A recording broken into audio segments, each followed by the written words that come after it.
Not much, but yeah, a little bit starting to get. Hello, hello, hello. Welcome back to the Bowling Sisters. I am back again today from a different location. Uh, Thanks to Ananda Prana. We are here and I am still streaming quarterfinals, Croatia, Brazil. Get your monies in. Tell us what you think about it. Tell us what are your thoughts on today's game. How do you think it's going to be panning out? Who's going to win? Who's going to be on the score sheet? Everything. So the game has already started. Let's straight away jump into the game and see what is happening. We already 2 minutes in. So first of all, let me tell you the team news. क्या team news है Croatia is playing a 4-3-3 standard. Livakovic, Juranovic, Lovren, Garvedol, Sosa is starting today. Modric, Brozovic, Kovacic, Palasic, Kramenek and Ivan Perisic is the team. Whereas for Brazil, we have Allison at the back, Denalio, Thiago Silva, Marquinhos, and Militao at the back. Casemiro and Lucas Paqueta are in the midfield. No Fred today, right now. Most probably is going to be coming off the bench. Vinicius Jr., Neymar, and Rafinha, and then you've got Richard Lisson in the front. We will have some new faces coming in. One of them is going to be my wife. She will be hopping in and hopping out of the stream. So you might see her as well today. And we will have Mir and most probably Sahil as well. He has, as usual, technical difficulties. So the game has already started. We are already in the game. Uh, Mir should be joining in the next couple of minutes. So that is that. और बताइए आप लोग के 2 दिन कैसे रहे? What all did you do?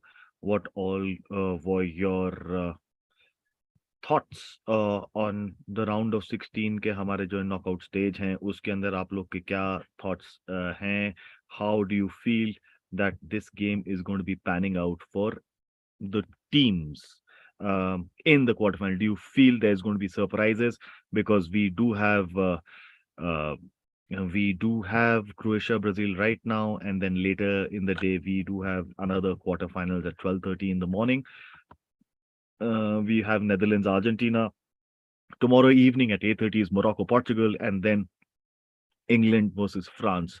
Uh, Tomorrow late night, post midnight is what we have.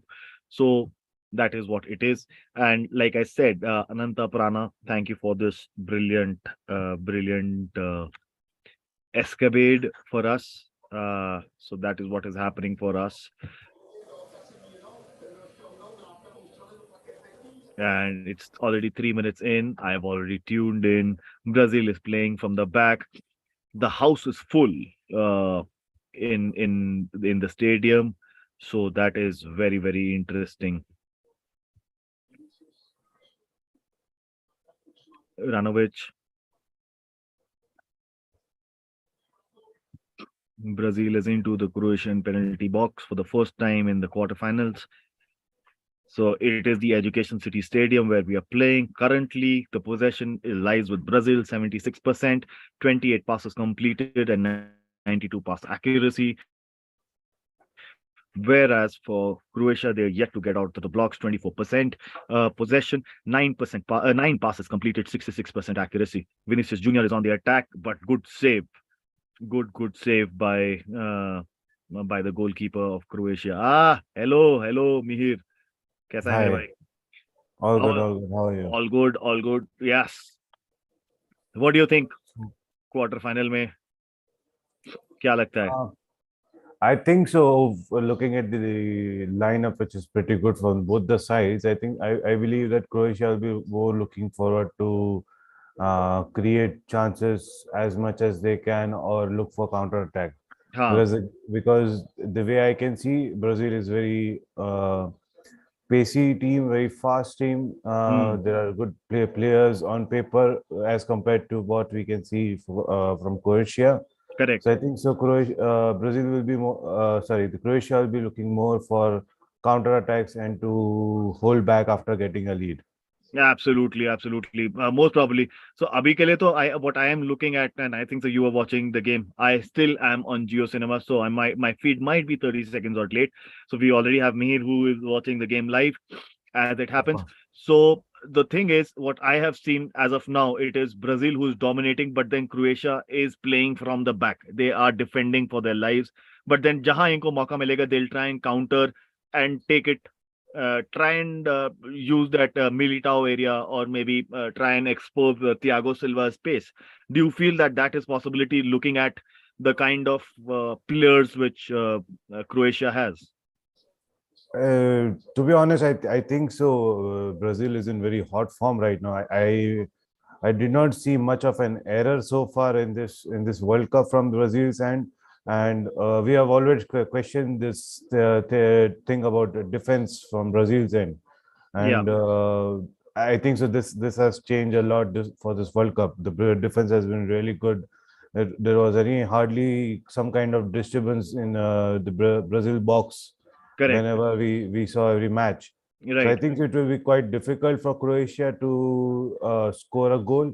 But if they do, they'll make sure that they are hanging on to that lead, because this might not be a very high scoring game for Game. Croatia. I do you feel the game might go into an extra time looking at the kind of defensive lineup which the Croatian manager has come out with, Dalic has come out with, and what do you think about Tite's formation? Because right now, what I feel is that a 4-2-3-1 formation, and the people who I feel who might bring in a lot of problem is Perisic, Kovacic, and Garvidal along with Palasic. What do you think?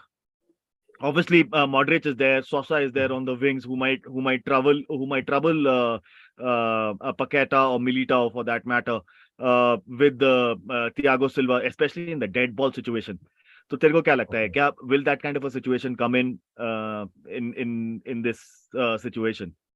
I mean, like you mentioned that when there will be dead ball situation, there is Modric, there's Correct. Perisic who can be really good as Uh, per their experience, and I feel that's the place where they have to capitalize. I mean, they have to look forward to get something out of those dead balls. right. Um, Apart from that, looking at the Brazil's team and formation, I think so. It's really great. No, I think so. The Brazil defense is not so much tested so far in this World Cup. I mean, last time when we saw Germany winning 7-1 against Yeah, Brazil, it was tested really badly. But this correct. in this World Cup, I do not see that. The things are quite different now for Brazil, as they are moving forward really well. Uh, like I mentioned in the earlier streaming, they are playing as a team now, not on the individual basis, or play performing on individual level. Correct, They're correct, working correct. as a team. Exactly, exactly. So that thing is, I think so, is a very big thing for Brazil in this World Cup, and that's the reason they are still in the competition. And Huh. I'm hoping for them to move ahead after this game as well, because To they yeah, are the favorites for me. but I also feel that Brazil will be big favorites. Looking at the kind of draw which Brazil might get further on as well. If in between Argentina, who are going to be playing later tonight, Argentina versus Netherlands. The somebody in today's game between Croatia and Brazil, even though Brazil is more destined to go forward and being the favorites to lift the World Cup as well, in my eyes. Do you feel that Brazil and some of the players like Rafinha, or for that matter, Vinny Jr. or Neymar, are yet to perform to their optimum level? Because as of now, I have not seen them coming into their foray and coming into the light which it should be. I think so. They are doing what they can do. Like, I mean, Vinicius is in very good form. Huh, He has just recently won a Champions League with Madrid. correct. And talking about Neymar and Rafinha, I think so. They are doing well. I Yeah, am expecting more from Neymar, because he's not been such a. He has been in the limelight so far in this World Cup, but he's not been so effective player from what we can see from his talent and the way correct. people expect him to perform.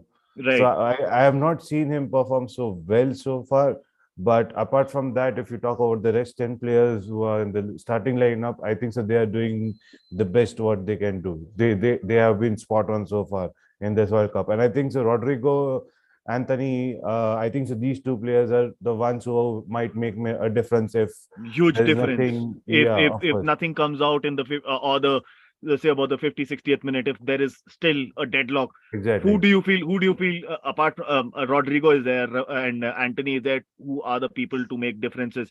Apart from that, I if oh, good ball, but then again offside. But so my only question, and there are a lot of ifs and buts in today's game because Croatia is not an easy team, and we've all seen that. We've seen it in the last World Cup as well, where these Yes. guys were nowhere in. I didn't put them in the reckoning also last year, last time in the World Cup, where while in Russia as well. But out of nowhere, these guys just tried to bring out that result. Exactly. They just grind in the result. And even with Japan, and I believe they played Japan, where they beat them in penalties. I, Japan were unlucky, but to be very honest, they played a very they had very bad penalties. Exactly. I So mean, in such games, in such games where you are not performing with the same team against Japan, and yeah, then you're coming to a team like Brazil or maybe Argentina or Netherlands in the next round. I correct. think so. You need to set a good bar. Oh, it's a very good attack from Croatia. They missed a very good counter attack. Like I mentioned, like Uh, they will be working out on the counter attacks. They'll be looking forward to score from that with the pace Perisic has. you're right, So, but this was a very good opportunity for Croatia to move forward. I right. think that they just missed it, and this might cost. This might be very costly In in the the coming next match. coming few minutes. Oh yeah, So it was a really good chance. brilliant I chance. think so They they should should have. have. It was Perisic. Perisic who missed the opportunity. Yeah, It was exactly. Oh, lovely run. And I feel that These are the kind of, see, these are the yeah, half chances which a team like Croatia, or for that matter any team, has to take to put of the course. game to take it to Brazil, or for that matter if Argentina and Netherlands, these guys have to take the game by the scruff of the neck and make sure that, yeah, everything is bang on, minute by minute everything is on point. I mean, such goals in the 30th or 40th minute in the early stage of the game, it's a kind of a small stroke for the defense side, because if you're scoring such at such time, there's still 75 minutes for the team to score a second goal, or maybe take a lead where they can be very comfortable to win this competition. But that's not been the Absolutely. case. They have missed the opportunity, and I felt that at least there should have been a shot on goal. Yeah, It would have been just an attempt, a fair attempt, but then just to. that would have given them that confidence of going forward. Of course, that would be a very good boost, that they know how and where they can find a loophole from the Brazilian side, Brazilian Exactly. defense, and to enter Absolutely. into that box and try to make some attempts. But that has not been the case. There was a very bad miss, which I felt like should have been finished. Right Yeah. now, they are testing Brazil's defense in a very good manner, and but on the other side, Brazil is also doing really well. But They are tell me one different. thing. I have a question, because and you and I, we do talk in our groups as well, where in our football groups, and that is, there is a question which has been looming around for a lot of guys, that do you feel Rafina has been pathetic? Because I feel Rafina has not been there to showcase his own talent, what he's capable of. I mean, yes, if you ask me, I would have rather started Rodrigo, but he has been a super sub for Madrid since a long time. And Yeah, I think so. The Brazil coach is looking for the same. He is having the same attitude. Anthony would correct. have been a very good start, but he's still young. There's some experience required on the right side. And as a result, for that, I think so. Rafina was selected over him. So it's not a bad choice for to keep him in the lineup, but yeah, he's not so good. He has assisted a goal to Richarlison in the group stages, but likes of Rafina, I would say there's a lot more people expect. But But you like have I, then you have you still have people like Martinelli who can swap on the right as well. You've got Fabinho also there. You've got Guimaraes is there. Then you got Pereira de Silva is there. So there are plenty of options on that side, on the right side. But of still, course. why Rafinha? Because Rafinha throughout the group stages as well and in the round of 16 has been pathetic, and especially in this World Cup for Brazil, he's been pathetic altogether. So why have that guy, somebody who's not been performing game in and game out? It is time for Tete to take that thing in notice in the semi if they qualify in the semi-finals, and if they don't qualify, I believe a big loophole would be a person like Rafina, because he's not been able to supply something into the middle of the box. Or Of there course. because you've got Richarlison who's been finishing over there. So other than that, when you don't have anybody over there, it is a big miss, isn't it? I mean, yes, but right now, what I can understand is he's looking for an experienced player at that position rather than going experimenting on something which Tete has not done so far. I think Correct. so. That's what he's looking for, and with experience, I think so. He's expecting a very good performance for at least 20-25 minutes or 30 minutes, where he can where he can find something, where he can get a glimpse or maybe torch to the strikers. And if not, there's always Rodrigo and Anthony as an option to Yeah. come in after 60 minutes. So right now, I think so. If you talk about if let's say Brazil goes to semifinals or finals, I don't think so there will be any major changes, and the lineup will be the same lineup what we are seeing right now in Huh. the rest of the two games. But in case if there's any injury, or if say if you ask me that if Rafinha should be dropped, I wouldn't say no, but always there are two options as Rodrigo or Anthony who can come in. But like I said, they are more like super subs right now for this Brazilian side. Yeah, but then if you look at it in the third game also, where Brazil played their more or less the bench complete. Yes. Now the whole team has all the 24, 20, 25, 26 selected players have played. But the question is, when you're playing the whole 25, 23, 26 selected team, you've got the squad depth. You have multiple people at different positions. You want to go with, I understand the manager's thought process that you want to go in with a tried and tested formula. But then don't you feel that when the tried and tested formula is only the right side is where you're feeling weak, why don't you try and change that part? Because once you change that part, that is where the whole situation will become different. Yeah, I mean that's true, but I think so. Like I mentioned, I think so it's all about the experience, what they are looking for in such a such a big stage. Like I mean, there's it's very difficult for any manager to take some chances at such stage where there's if you make one mistake and you're out of the game, there's Yeah, no second exactly. chance. So I think Exactly. so that's one of the main reason why Rafinha is on the field right now. Uh-huh. But I'm expecting something good from him, of course, and hopefully he does something well. Right now, what I can see from the game, it's been 19 minutes. Croatia has been looking forward to attack on a counter.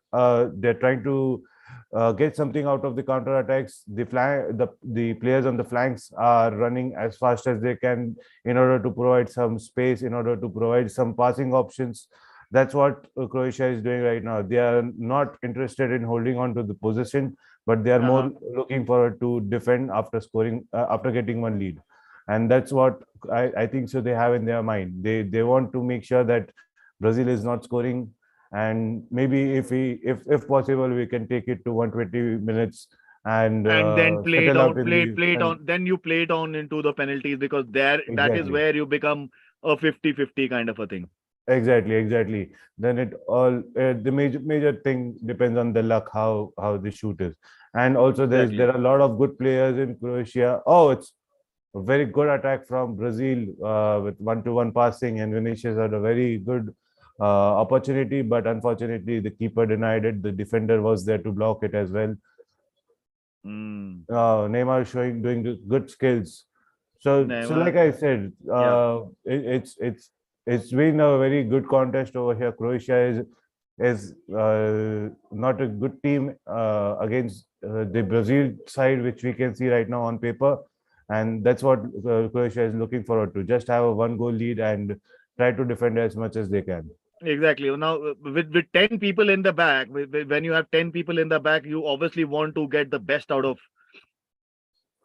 You want to you are going to be defending, but then when you have such a big strike force, you're trying to defend for your life, and in today's game, I feel that they are just trying to defend for the best of their lives, and that is what I feel it is going to be happening. Exactly, and what I can see right now, it's the game is heating up. Brazil is creating chances now. They are understanding what can be done in order to get inside inside the box and try to attempt with a shoot or something just to test the goalkeeper. Oh, And this is what they are doing right now. It's been 21 minutes, and all the Brazilians are getting settled up on the pitch right now. correct. They're just Exactly. passing amongst themselves and trying to find some space inside so that they can get inside to the box and and make it some and it attempts. looks like that in the stats as well. Mir, like we're talking also, there have been total shots of 3-2 on target for Brazil, 61% possession, which we were expecting, 157 passes completed, 91% accuracy. So you have a lot of scope for Brazil happening, and they're dominating the game. But what can Croatia do different? क्या इसमें can they uh, can can they just turn the tables around? क्या ये counter पे खेलें या they should do something different out of the box to zap Brazil? Maybe the long balls might help. क्या लगता है तेरे को? मतलब what can if you were in Dalic's shoes, तो क्या करता यार तू? What I can understand from this Brazil side is that the attacking side is very fast as compared to the defensive side from the Brazil end. So if you talk about players who can sprint well, it's Rafinha, Neymar, Vinicius, or Richarlison. But if you talk about Thiago Silva, Marquinhos, Militao, they cannot sprint much. So Right, I think so. It should be a good contest in a way where Croatia should be testing the defenders and right. not keeping the ball for a longer time in the defense, because what I can understand over here is Brazil is trying to press as much as can and making sure that Croatia makes some error, and that becomes a very good advantage for them. So Absolutely. if Croatia is thinking about keeping ball with them, it should be on the Brazilian side, not in the Croatia side, because if they keep there and there might be some kind of pressing which we are seeing right now, they can fall in trouble in case of any of the error from the Oh. Croatian defense. So in both sides, if we talk about it, Mir, at least in this game for the quarterfinals, in both these sides, who do you feel will be the difference maker and the shit players for for each team who might cost their team the game also? क्या लगता है मतलब because in my opinion the person who might cost Brazil the game maybe Rafinha because he's not been performing on the right side, or their defense, somebody like a Thiago Silva or a Marquinhos, maybe Militao as well, especially the defense Mhm, aspect.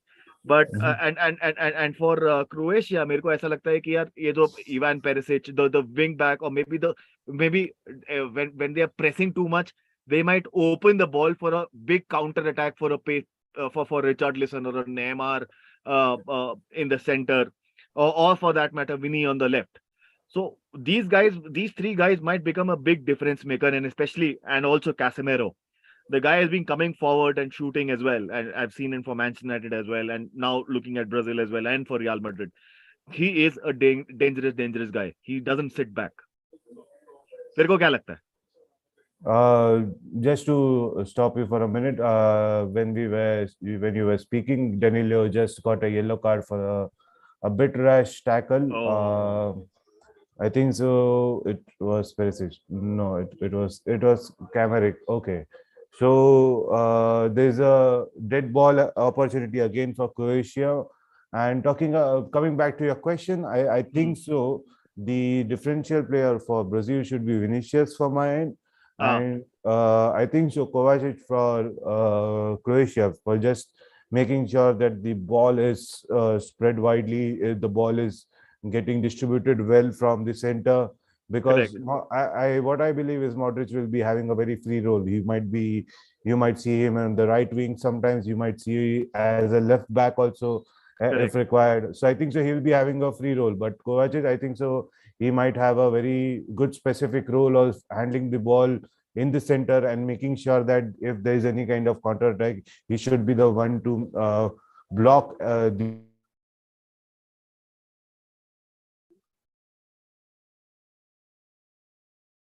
for Croatia, the biggest position right now for Croatian team to make sure that they are doing it perfectly well against the Brazilian side. Right. So I'm just hoping for Croatia to do some wonders. Thanks. They had a dead ball opportunity, but unfortunately it was well defended by the Brazilian side.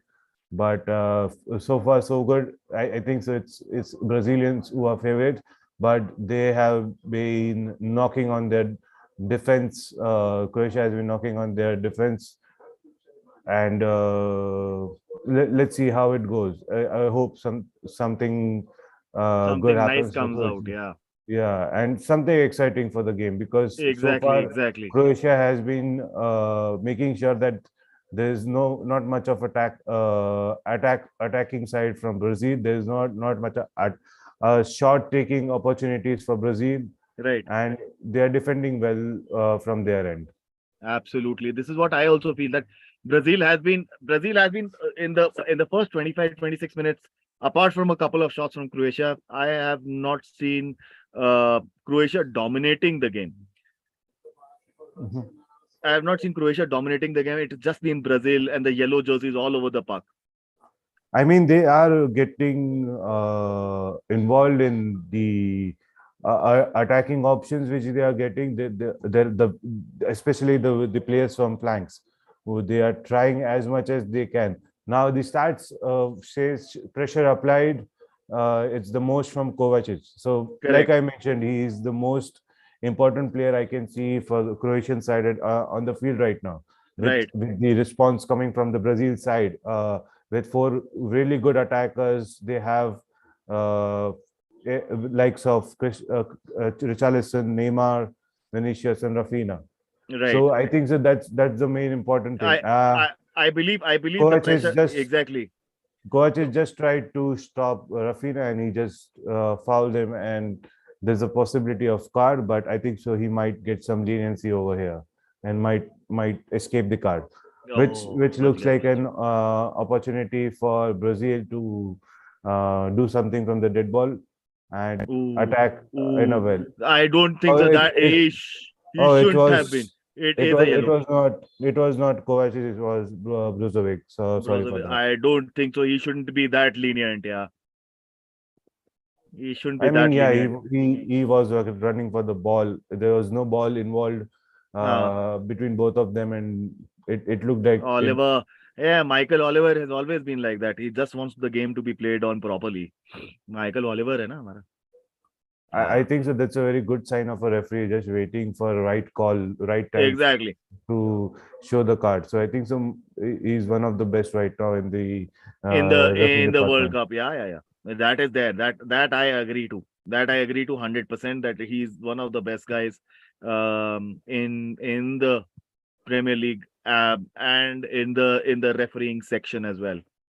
He is one of the best guys which I have seen, who's managed in the recent times, apart Of from course. Howard Webb, who's been decent, but he was pro Manchester United. Apart from that, apart from that, I think so. Yes, Michael Oliver has been good. Dean has been good. Mike Dean also has been a great Mike referee Dean has for been FIFA. He's done a brilliant job. good shot But from Perisic right now. ah, Like I mentioned, they are trying to attack from the flanks. They are testing Militao and Danilo, and right now, as Danilo is already booked with a yellow card, I think so they will be looking to test him more just to exactly. get something Just to out of get it. something out of him and maybe get a red for him, maybe Yes. another foul and he's off. And if that happens, the game goes lopsided, man. It will change the dynamics of the whole game, whole game. Exactly. And on the other side, I think so that should be one of the way where Croatia might be a bit more comfortable on the pitch, having one man down for Brazil. They might Right. be more comfortable with having ball. Neymar with a very good skill, and now Brozovic gets a yellow card. Now he cannot escape it. Oh, He is getting the yellow card. So now it's a problem for them, because what, like I mentioned, the midfield section is very important for Croatia to defend on, to make sure they are handling the ball, they're tackling the attacks coming in from Brazil side. But now they have a caution yellow card over there, and it does not sound good for me as right. as a Croatian fan, if I would be. Right. And while we are talking, let me give a small insight to the people watching. Thiago Silva and Luka Modric, 38 and 37, are the this is the first knockout game in the World Cup. This is the first knockout game in the World Cup to see both starting 11s containing a player aged 37 plus. The last time we saw that was 1958 semi-finals between Germany and Sweden, or maybe East Germany, if I'm not wrong. Germany and Sweden had Fitzwalter at 37, and Sweden had Gunnar Gren at 37 years old at that time. So understand the kind of quality both these players bring to the table. No matter they're old, but they are quality players, and quality, like we all say, class is always permanent. It doesn't go away, and that, I think so, Exactly. that is what it is. I think so. These stats are quite amazing to know, amazing to read them, and Yeah, I think so. This is a very good World Cup in a way that we might not see many players playing next World Cup. Ronaldo, maybe even Messi, we might not see for the next World Cup. Luka Modric, Dani Alves, Thiago Silva, maybe Thomas Muller. So we might not see such players again in the next World Cup. So yeah, this is a exactly. very There's good going to be World a Cup. majority. There's going to be a big loophole. Maybe in those 4 years we might start liking for, but then you'll not find these players going to be there again. Thiago, Messi, Modric, Ronaldo, all these guys. Yeah, that's true. I mean, I think that this is the last World Cup which we might have a fan base just Right. win the World Cup. Exactly. That is something which we have to look at in terms of the quality of these players who are playing this World Cup. It is immense. It is Of course. immense. A quick question for you right now. Do Right. you think the Brazil side will be missing Gabriel Jesus? Because Yes, I I think so. I think so. Because once, if this game goes into a very tricky situation, then there might be a big problem. They might enter into a big problem at that time. I mean, I would prefer playing Jesus over Richarlison, but we have to see the situation, and we can say that okay, now Richarlison is the only good option what I can see on the bench. Yeah, Martinelli can play. There's a possibility for him to play the striker role, but he's not so much of has so much of experience both on the national side and on the domestic side to see him play as a striker. I We think so. might It have is seen it is him it is play in his. the See, the academy thing side, is, but yeah, uh, the we thing. are want to see that we are seeing Martinelli as an option to play as a strike force. Yeah, But apart the from that, thing. I don't see a good options over in on the bench for striking. Absolutely, and the thing is, Mihir, uh, what I feel is that Martinelli might be a good option. He might be a very good option, but then at the end of the day, what we have to look at is that uh, he will always uh, he's just started performing for maybe a couple of seasons, and now is the time where Arsenal is coming into fray. To bank on him so much at the striking position in such a crucial game, I doubt he is not prepared for it. I'll put it that way. He's not that prepared for it. Can say that, of course. There is not so much of it does not have so much of experience on Right. international level when it comes to playing for a senior team. But yeah, hopefully we do not have to come across a situation where we might see getting Richarlison subbed off due to injury or due to some tactical change, and we do not have a proper striker playing ahead. We can see Neymar playing for that position, but Neymar, to be honest, I don't think so. He should be a good fit for that role, provided that we have not seen much of Neymar in this World Cup. Not so much, apart from scoring penalty, which which which is not that satisfactory stat, to be honest. But I'm hoping something to happen in this game before we might encounter with such an issue that we might have to sub off Richarlison for some reason, tactical or due to injury. I doubt that might happen because if we look at it, Neymar will be one of the crucial players. And if you look at the match also, match ke andar, if you look at a very important aspect is that all these guys are doing they're doubling their man, maybe tripling up their mans on Vinny as well as Neymar, and trying to get them to do a mistake. That's true. So that is something which you have to look at, because that Exactly. is something which is going to be which is actually very important. Exactly. And now I think so we are reaching at the 37-minute mark, and what I can understand from this game so far is that there's not much of a they are not, both the sides have not tested the keeper so far in a much brutal way.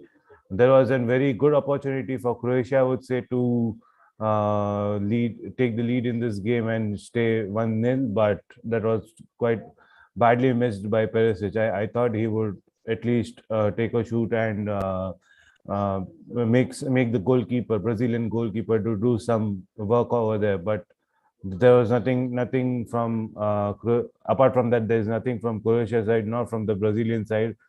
For me, this game would have been 1-0 up for Croatia, but it's still 0-0, and I'm taking this till the I think the halftime. Croatia's performance in the first half, 36 minutes, they've contained Brazil like anything. Excuse me. Like we saw in the last game, Brazil routed last game when they were playing. I think that they played South Korea. They routed them in the first half, and then they took it easy in the second half. But in this first half, Croatia's not even given an inch. Beat Vinicius Junior, beat Thiago Silva, beat Neymar, beat Richarlison, beat Rafinha, beat anybody. And I think so. I think so. There can be one of the reason, I would say, that Brazil has not still played a big team so far. Croatia is of course a big team, and they are just correct, taking the test now. They are facing something which they might, of course, they might have expected, but they have not experienced so far in this World Cup. So it is kind of a test for them as well, how they are going to perform with the big side against them right now.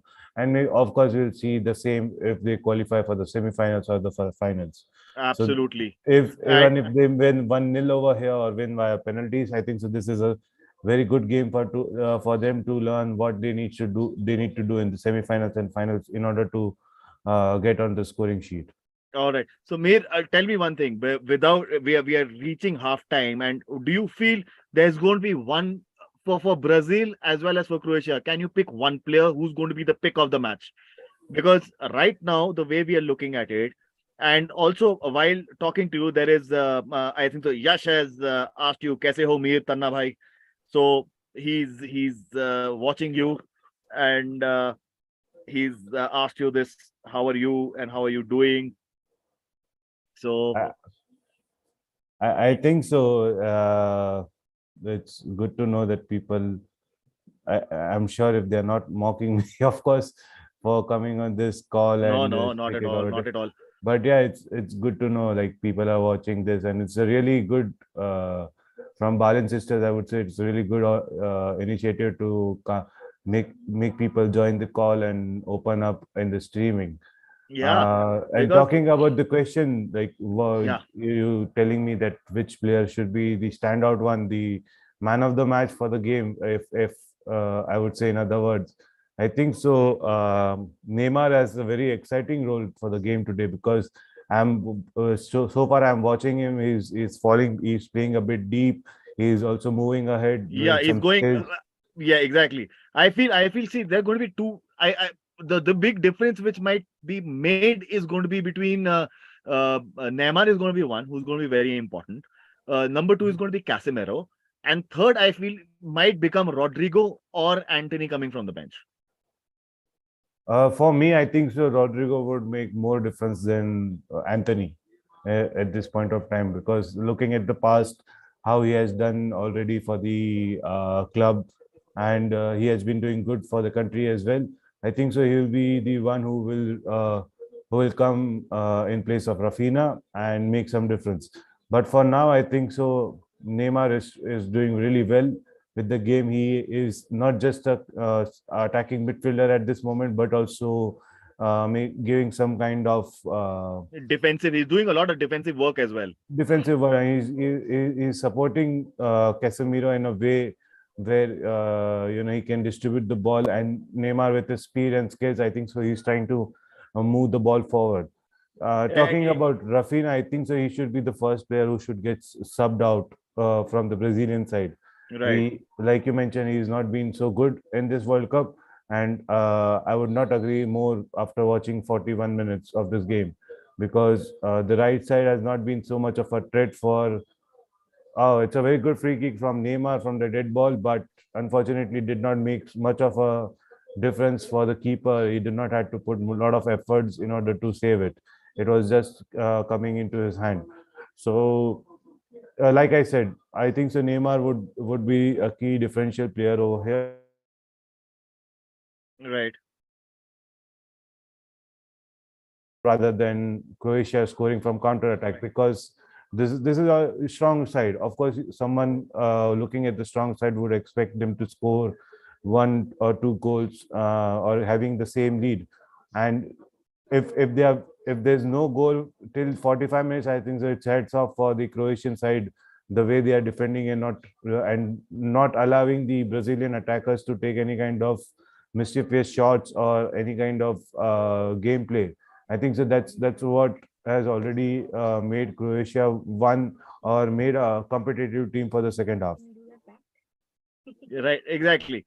Now, my only thing is that Rafina will be the first person I feel might be the big stumbling block for Brazil. He has to change his approach, or Tete has to change his approach. He has to come. Maybe he's playing too wide in terms of receiving the ball. He can come inside, receive the ball, and then go wide and pull a couple of defenders with him. That might be that I think that is how he played with Leeds, and that is how he became more lethal. And he used to receive, and with Leeds, he used to play more on the wider end, and then he used to come in.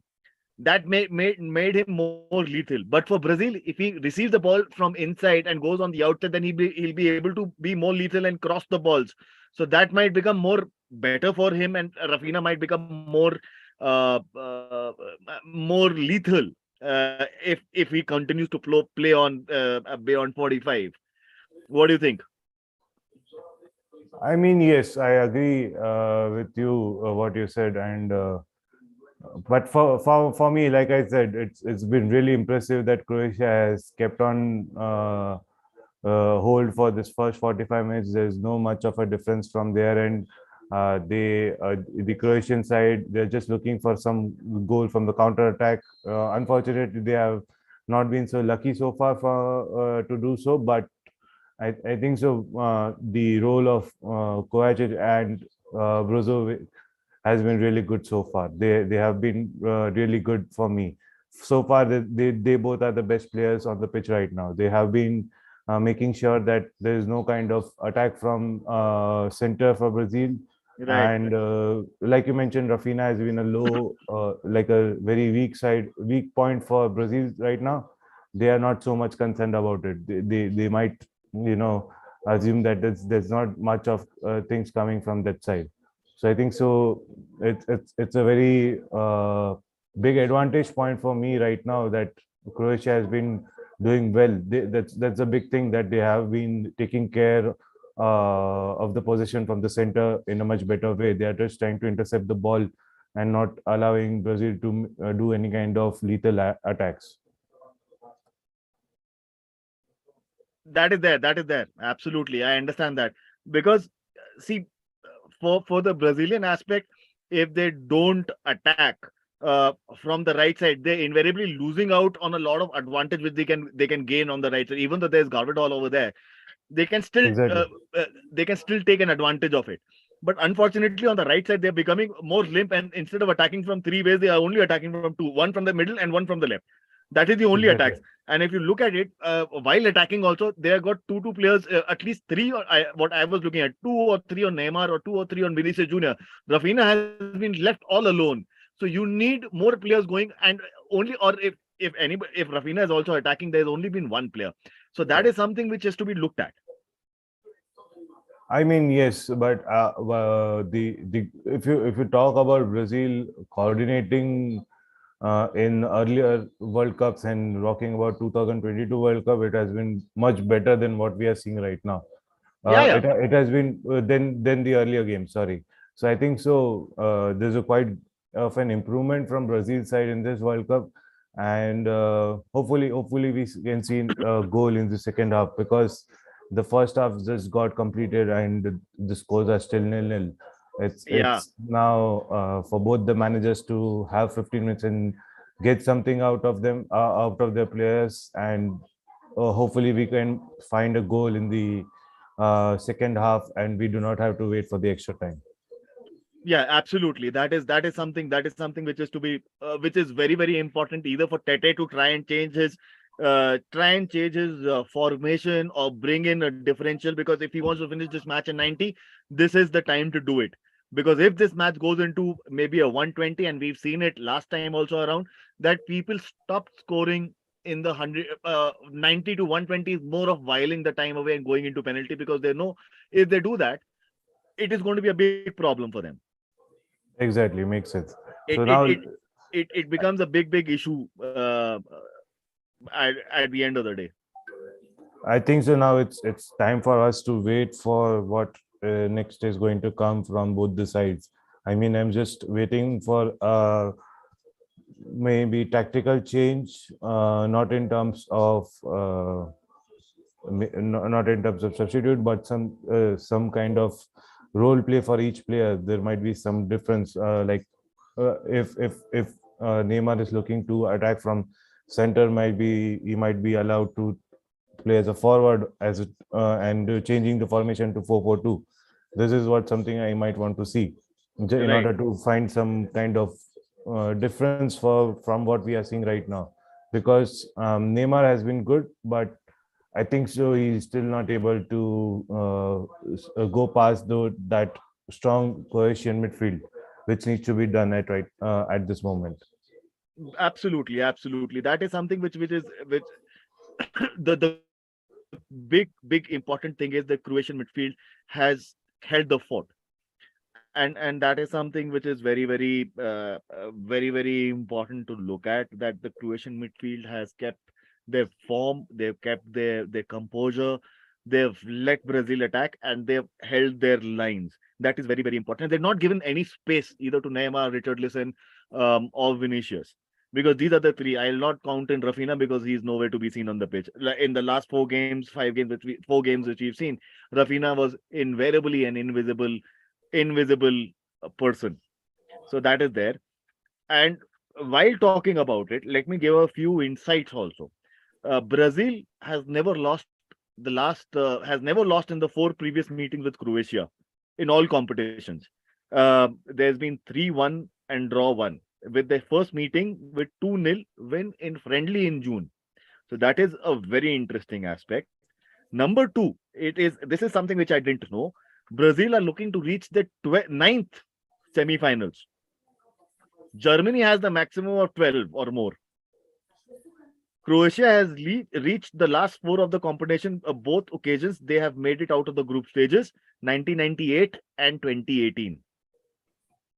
I think so. Like looking at the first half of the game, I think so. The stats become very irrelevant, because if you tell me that this not this Brazilian side, of course, but the Brazil has won 3 or 4 games or have been unbeaten against Croatia, I think so. This might change tonight. There might be something which Croatia might offer better. So because the first half has been, I would say it has been gone for the Croatian side rather than for the Brazilian side.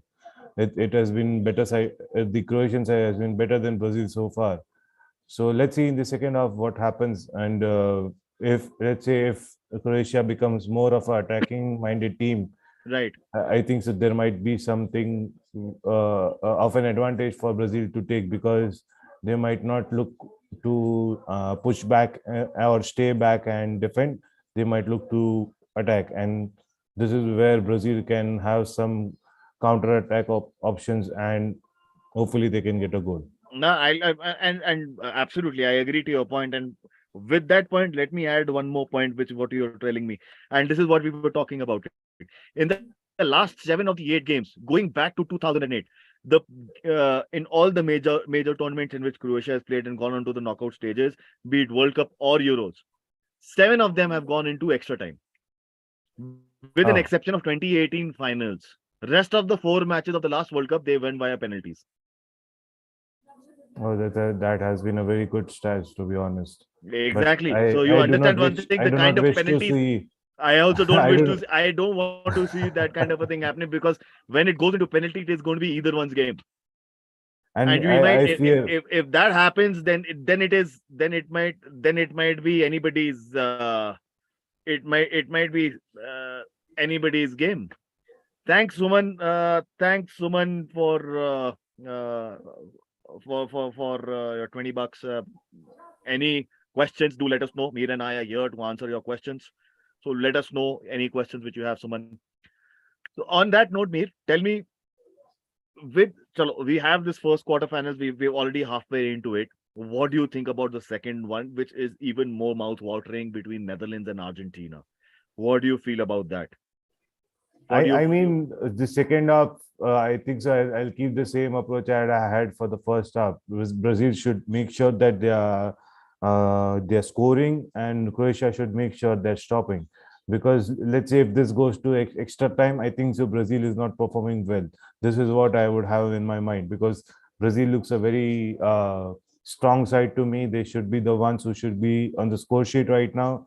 It's already been overdue for me that they have not scored in the first half. Of course, that we can expect Croatia to score from counter attacks, but this is something on paper. I think so. It should be Brazil's game. Absolutely. Le- Okay. le- So we understand that. Okay, fine. It might be Brazil game. Now I'll give you two stats, Mir. I'll give you two stats. I don't know if those two stats will waver your confidence. So here are my two stats, and these are very important stats. The first stat which is there is Croatia has lost 4 of their last 5 World Cup games against South American sides, with an exception of a 3-0 win over Argentina in 2018. And in those 4 defeats, 2 of them have come against Brazil, one in 2006 and one in 2014, even though both of them were in group stages. That is one side. The second one is, since 2012, after beating Germany in the finals of 2002 2-0, Brazil has lost last 5 World Cup knockout games against European nations, including 3 quarterfinals in a run: France 2006, Netherlands in 2010, and Belgium in 2018. Now, does that waver your confidence? I mean, it does not. To be honest, we are having this World Cup in Qatar, which is very new. For to be honest, it's been for the first time, and both the teams. I think so. Both the teams have very new players on the side. Like on the Croatian side, there are a few new players. From the Brazil side, there's Rafinha, Vinicius. They are playing. They might they are playing at their peak for the first time in the World Cup side. So I think Mhm. so. It should not make a difference for me. But like I said, this game should have been 1-0 ahead for Croatia. It should have been not 0-0 at this halftime. But I'm hoping something to happen before the 90 minutes, so that we might look for the next game, which is Netherlands versus Argentina, and not wait for this game to get over till extra time or take it to penalty. I All want right. I'm expecting this game to get over by 90 minutes. 90 minutes. All right. So Mir, we've got so Suman OP has asked a question for us. Do you feel in the second game between Argentina and Netherlands, do you feel Messi magic is coming into play? According to me, it might come in. It might come in because both sides are evenly matched in terms of the depth, in terms of the squad, in terms of the playmaking. Do you feel Messi magic might be the big difference creator in the Argentina versus Netherlands game? I understand Messi is one of a player who does not score. He also creates chances. He is the one who provides assist on timely basis. And I think so the whole foundation of the game might be made under the perception that Messi will be the one who might be carrying the whole team. So I think so. Even I am expecting a Messi magic today. Let's say not in terms of goals, but in terms of creating chances or providing assists, because he is one of the best in the world right now. And I think so the way he provides balls into gaps, the way he looks for the gaps, I think so that's something the Messi magic is about. So I think so we'll see that against Netherlands today. He should be the one to make a difference in this on this Argentina side.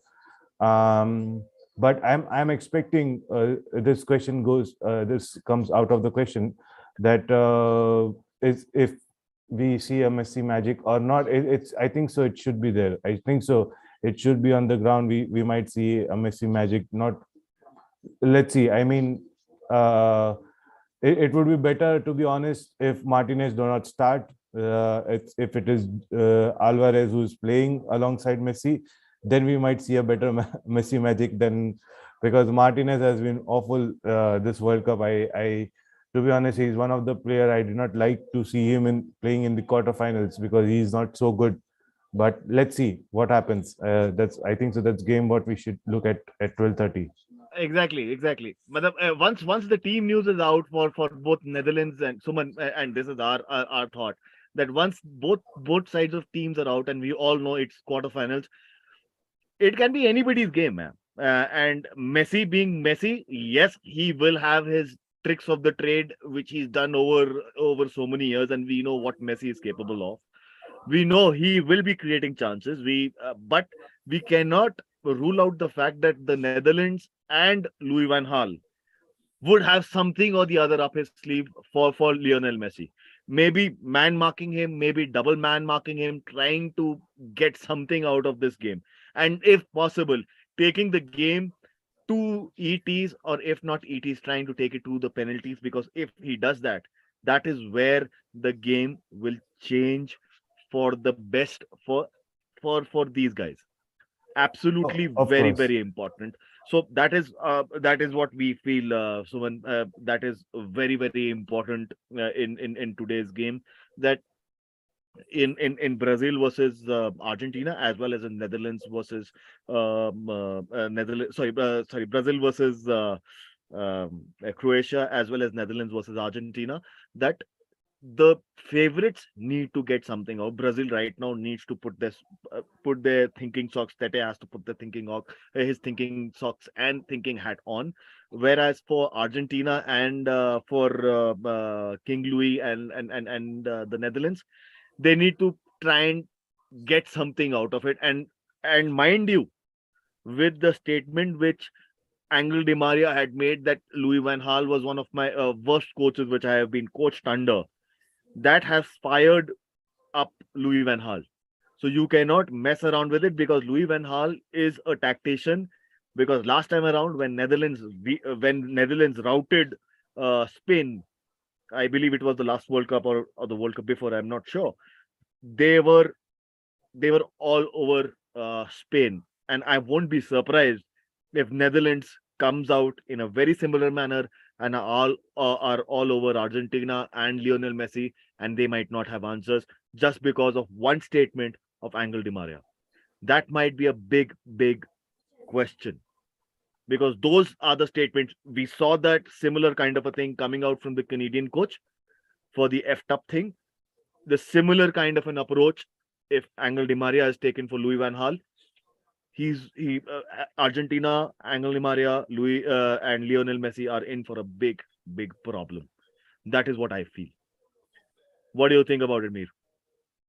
I mean, yeah, he's quite an experienced coach. He has won a lot of silverware in his career, and I think so. Uh, with such a mindset of being one of the best tactician in this world, I think so. It would be very wrong to question his tactics, his way of making players play on the field. I think so that it does not make a player best unless until there's a coach behind you. So, and Vanal is one of the coach who can make you feel motivated, confident, and keep you on the scoring sheet. So I think so. I would not say anything much about it. Let's wait for the game to come. Let's see how it goes till the first half, like we saw in Brazil Croatia. So I have one question in my mind. Like, what do you think about the second half? Who will score first, and what will be the final score for you? See, Mir, I'll answer that, and then I'll answer Suman's question as well. He's also said something in the chat. I'll answer you first. The thing is that it all depends on the kind of changes which Tete does right now. If he's doing a change right now, then it is a different ballgame altogether. If he's not, then we might see that in the next 30, 40 odd minutes, there might be a huge change. There might be, we might be going into extra time. And if it goes into extra time, I really sincerely hope that Brazil goes and takes the lead because they do have that capacity. And I would really like to see Brazil win after 20 years. The last time I saw them win was 2002. I was still a kid. And this time around, I really want the samba, the Brazilian samba coming into play and really want them to win. Though these guys are actually my favorites and invariably favorites for a lot of people this season. And coming on to and answering Suman as well, that ADM, yes, has been useless in this World Cup. He's just like Rafinha, but cometh the day, cometh the man is a very important statement. You cannot rule out Angel Di Maria and his partnership with Messi. That is a very close knit partnership between these two guys. Even though right now Messi has a lot of support in and around him, but Angel Di Maria on his day, those free kicks, those kicks from the corners, dead ball situation, he is equally lethal. So that ways, right now, yes, ADM might be useless throughout this tournament, but again, it is a quarterfinals, a new day, a new sunlight, a new dawn, maybe a new ADM for tonight. You don't know. And maybe Messi might be shit today. ADM might be carrying the whole team. It's football, yeah. We all know that football can be brutal at a lot of times, and it is brutal most of the times. We've seen it in club football. We've now seen it in this World Cup as well. It's been very brutal. With the likes of Japan and South Korea qualifying. Congratulations to them for making it this far. Also, Australia, Morocco has been a big surprise for this World Cup. So, see, it all depends on how the team plays on their day. So, that is what my situation is. And Mir, like I answered your question, I still feel Brazil should be scoring first, and then let Croatia do the mistakes. Let's hope for the best. I think so. The first 15 minutes over here will be very crucial for both the sides, just to see how the change in tactics, or let's say the dressing room talks, if they really worked out for them or not. The plan which might have been set up for the second half. If Right. not, if it does not work in the first 15 minutes of the second half, I might say any changes. And it's a very good attempt. Oh my God, it's almost a goal for Brazil. Very good save from the keeper. This is what I was talking about. Rafinha coming in with the experience, playing really well. We might see a good side of him in this quarterfinal. And the first, I think so, the first attempt, he was the reason for the first attempt in the second half. And Brazil looks like they are in the mood to score. There have been two attempts so far, and oh my God, oh, Vinicius made a blunder in a way. Oh, but he was flagged offside. Oh my God.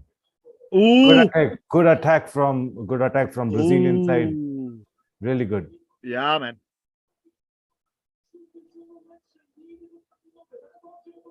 This is what Rafinha has to do. This is what he's supposed to be doing. Rafinha has to do this day in and day out. This is what he's required to do. Go receive the ball and then move out. You're pulling players out. Hey, hey, I think so at this point. hey, hey. Oh, it is a possibility of red card. There's a VAR check. We do not have Harsh. We do not have your glasses, VAR glasses right now. Oh no, man! I'm not carrying Unfortunately, my VR glasses right now. But unfortunately, we might not see I'll that. try and get my normal glasses in. Wait, let me get my normal glasses in, and we will try and get those. Right now, I'm actually lagging by about 30 odd seconds, so I'm still to view what you are viewing me. The check is over. I think so there is no penalty. Oh, It was just an unfortunate, unintentional handball from the Croatian side. But yes, this is what I was looking for. Like for first 15 minutes, they have something in their mind. They are coming on the field and they're just looking to implement it. And I think so. Rafinha coming with that attack, I think so that's what they were looking for. This is what they had they were supposed to do. But when Neymar took the shot, I felt like he should have given the ball to Vinicius in order to have a very close look to the goal, just to understand if there's a possibility to score, because Neymar was not facing the goal. He was on the he was not on on the the opposite side. side. Yeah. He was on the opposite side, so he Yeah, should yeah, yeah, have yeah. been passed to the Vinicius. He should have done Absolutely. that. He should be doing that. See, this is the thing, no, yeah. When you are in the game, we as fans, when we are watching such kind of games, it is always important that the ball from the right, or when you're making or playing chances, we look at from the camera's perspective, from where the camera has been panning. But when you're on the field, you really don't realize who's ahead of you and who's behind you. I think so. This is one of the things which I had feared about from Brazil side, looking at the individual performance rather than playing as a team. Neymar did the same right now. He should have passed, and it would have been a teamwork goal rather than Neymar. If he would have been succeeded in scoring, it would have been an individual goal, because uh, I felt like he was not facing the goal. He should have been passed to Vinicius in order to him to get an open shot on the goal, and we might have seen 1-0 up already in the early second half. Yeah, exactly. If that kind of a thing would have happened, it would have been a different game altogether. We would have seen more Brazil flaunting or flexing their muscles, as we call it. They should be flexing their muscles, but then unfortunately that has not happened. Yeah, and I can see Suman coming up with the comment of Yeah, suggesting to bring Anthony for Rafinha. I think over here I would say it would be a bit early to do this change. It's still just the second I half, believe till start Suman, of the second half. at least till 60, because by the 60th minute, more or less, a lot of picture in the second half becomes generally clear. Of course. So that is why generally a lot of managers do wait till the 55th, 56th minute, or maybe the 60th minute. Once that is done, then the game is absolutely different. I mean, yes, that's for a manager to understand what improvisation can be done. I think so. Till 60 minutes, they're still looking for the opportunities for the style of players going on the pitch. I think so. After that, the rest 30 minutes depends on what the coach is really saying to change the tactics. Yeah. Good. I think so. This, Brazil has started attacking again. They have, I think so. The only motto right now, what I can see, is to attack as much as they can. Just try to test the Croatian side as much as they can. That is there absolutely, and I agree to your point. I agree to your point completely, Mir. If that is the very true case of it. And I believe now Brazil has started to open up more. They're trying to move the balls, move the ball more towards the left and the right. both sides. And like I had mentioned in the earlier games as well, Vinicius has been a very good play, good improvement on the Brazilian side from the left side compared to last World Cup. But and looking at this, I think so Croatia is taking this thing into a very serious matter. There are three players in front of Vinicius, just to make sure that he is not making any kind of attacking flair and or a possible threat to the goal. Yeah, exactly. And I think so. Oh, That is a very very important point which you made there. Croatia had one more counter-attacking chance, and that got away to goal kick. I think so. Croatia is working really hard over here. Like I mentioned, they are looking to throw balls from the flanks. They are not attacking from the middle. Like Suman said, Anthony is preparing to come back, come inside. I'm not sure for whom. Suman is mentioning that Richarlison should be involved in the game more than what he is getting involved right now. But again, for Suman's answer, I believe that he needs to, at this time, Richarlison is still that the service is not being provided so much, and that is the only thing. If the service is provided, then only he'll come into the picture more. But like, if maybe he's saying that he would like to see Richarlison drop back a little and get the ball and do a 1-2 with Neymar and try and open up the Croatian defense. Maybe that is what he's meaning. So if that is what he means, then I might agree to it. I mean, I agree with Suman at this point, because when you're playing at this level, you cannot say that you cannot. Oh, there's a good opportunity for Brazil. Oh, it's missed. Oh my God, it's missed by Neymar again. Ah, Should have. I think so. It should have come as a cross rather than taking a shoot. Oh no, it was a very good opportunity for Brazil to score. So coming back to talking about Richarlison, I think so. Rich, I won't say I will compare him with Kane, but at such competitions, you should be like Kane or better than Kane as a striker.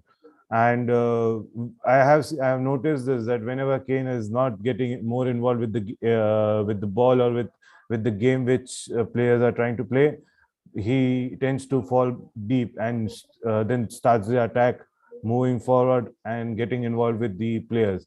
This is what I think so everyone expects from Richarlison right now, and he is not exactly. clearly doing that. So if he gets subbed off rather than Rafinha, I think so that will be okay for me. That won't be a bit bad thing for me to see. But it's Rafinha who's got out, and Anthony is in now.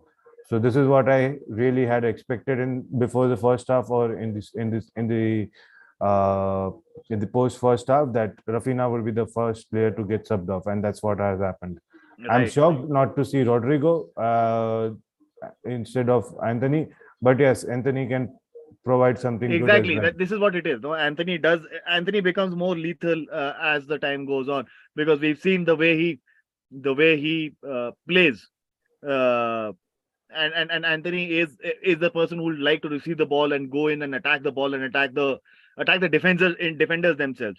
So he's one of those guys who's going to be very very difficult to manage or hold on to.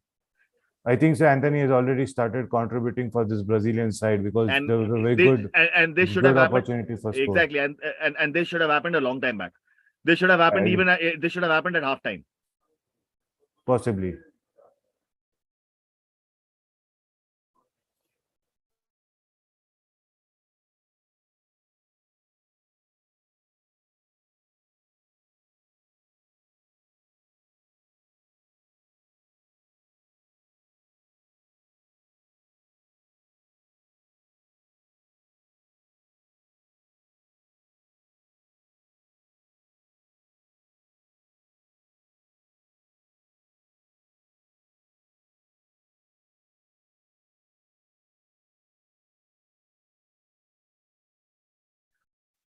So Mir is going to be back in a couple of minutes. Till the time, I am pretty impressed the way Croatia has been playing. I am very impressed the way uh, the situations are being handled by the Croats as well as by the Croatian manager. Even though after now latest substitution of Anthony, he has come in and he's now pushing the boundaries. His importance has now begun. So that is something which is to be looked at. Uh, so what do you guys think? I believe this is going to be a very important factor uh, in this game because once that happens, that is going to be a very important factor, especially with Anthony. I feel like I mentioned earlier, Anthony's importance in this game, Anthony's Rodriguez important and Rodrigo's important are going to be very important once they come on, because these two boys are going to be the difference creators or different makers, I believe. So that is something which is there in my mind, that these guys might be the difference makers for Brazil. But for Croatia, I think so right now is the time to press and try and open up or create a couple of chances and tough chances for Allison, so that he has something to save. Right now, I only see him twiddling his thumbs and doing nothing, because the defense at the back of Brazil is very strong. And oh, good try. Vinny was unable to get the ball, but now the ball is back with Brazil. Thiago Silva. I think so. Over here, Richarlison should do better now. I feel Exactly. he should be more of a player who takes shoot rather than trying to do something on the flanks or inside the box. He should just, if he's getting the ball, he should try to test the keeper for once or twice. But I must say, Anthony has been a really spectacular so far. Like, he has made a lot of difference. He's been attacking really well from the right side. I think so. This might be a very good change from Brazilian side for now. Like, because he is been a very good attacking player in last 5 minutes. He has already created two attacking chances for Brazil, and with the pace which he offers, with the skills and dribbling style he has, I think so we might see a goal early now, within 5 or 10 minutes, maybe by 70th minute. That is there, Mira. I agree to your point. I agree to your point 100%, 120%. This is what is required. But then again, another thing which I have in mind is, do you feel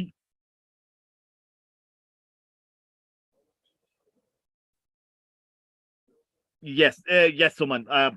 And uh, Suman has said a very important point, that they should have bought Bobby Firmino now, because with Bobby in these situations is uh, can become a big difference maker, and you do have that attacking option as well. So yes, Bobby might have been a good. He could have been a good substitute, or maybe he could have started over Richarlison, and Richarlison could have been a super sub like Anthony. So that aspect is obviously there. What do you feel, Mir? I mean, yes, I agree with you what you're saying. Unfortunately, I was more involved in the game right now, because there's good amount of pressing going on from the Croatian side. They are starting to calm down and slow down the attacking flair which was coming from the Brazil side. I So believe that now I think I believe I believe Dalic is now watching our stream, and he understands what we've been trying to tell for the past 50 odd minutes, 60 odd minutes, no, it's been past an hour, 60 odd minutes. This is what we've been trying to say. Croatia needs to slow down the game and play their own game, and this is what they were missing. They were hurrying into the game. They shouldn't be doing it. I think so still it's the same thing. Like Yeah, still the with, first passes. The with, first with passes are still not being completed. They need to complete those first passes. They cannot hurry into a situation. If you hurry into a situation, this is what is going to be happening. I can see there's a warm up going on. Rodrigo is coming in.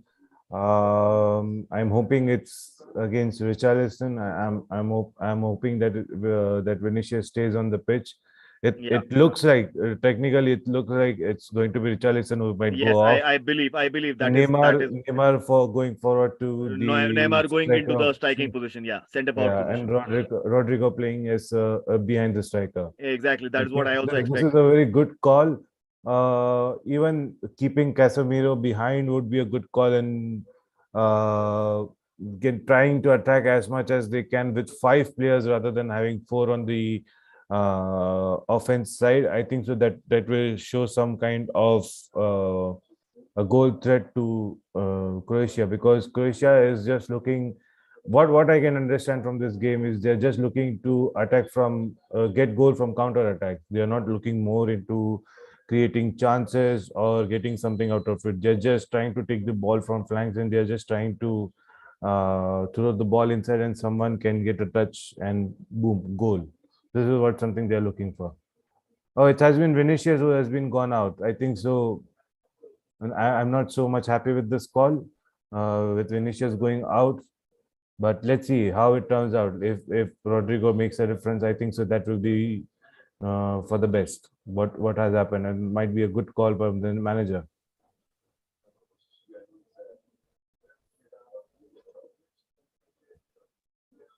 Maybe that no, if that would be a great call. But then it is what it is, isn't it? Yeah, I mean, let's see how it goes off.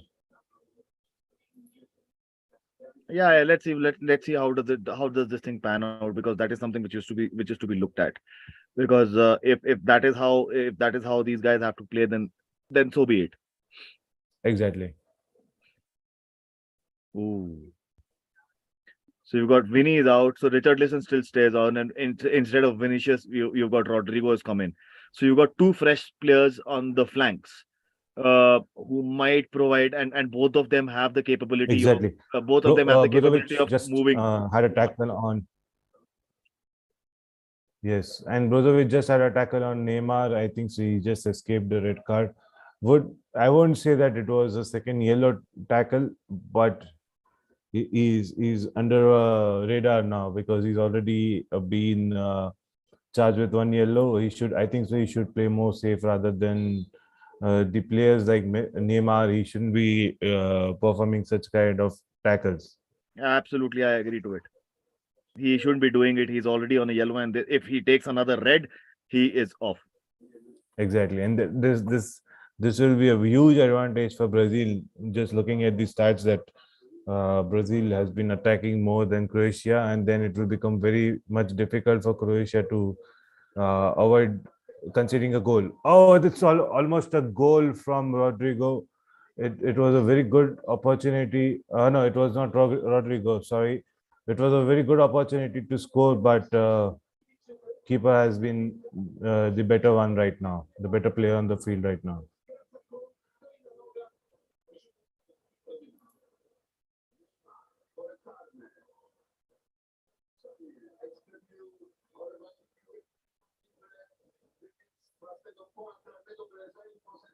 Brazil is trying as much as they can in order to get something out of this game, just to get out of an attack, just trying to score as much as fast as possible.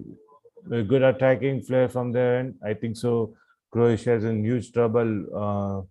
It's time for them to start looking for something from the bench for fresh players who can stop these attacks, and someone who can be lethal in the forward, who can provide something. Anthony is doing really well, which I did not expect him, to be honest, because I was looking for Rodrigo in that role rather than looking at Anthony, as per the experience and the way Rodrigo has been evolved. And it's a first World Cup for Anthony, so it would be it would have been great to see Rodrigo there. But Anthony is doing really well. He's been proving wrong to me, and let's see how it goes out.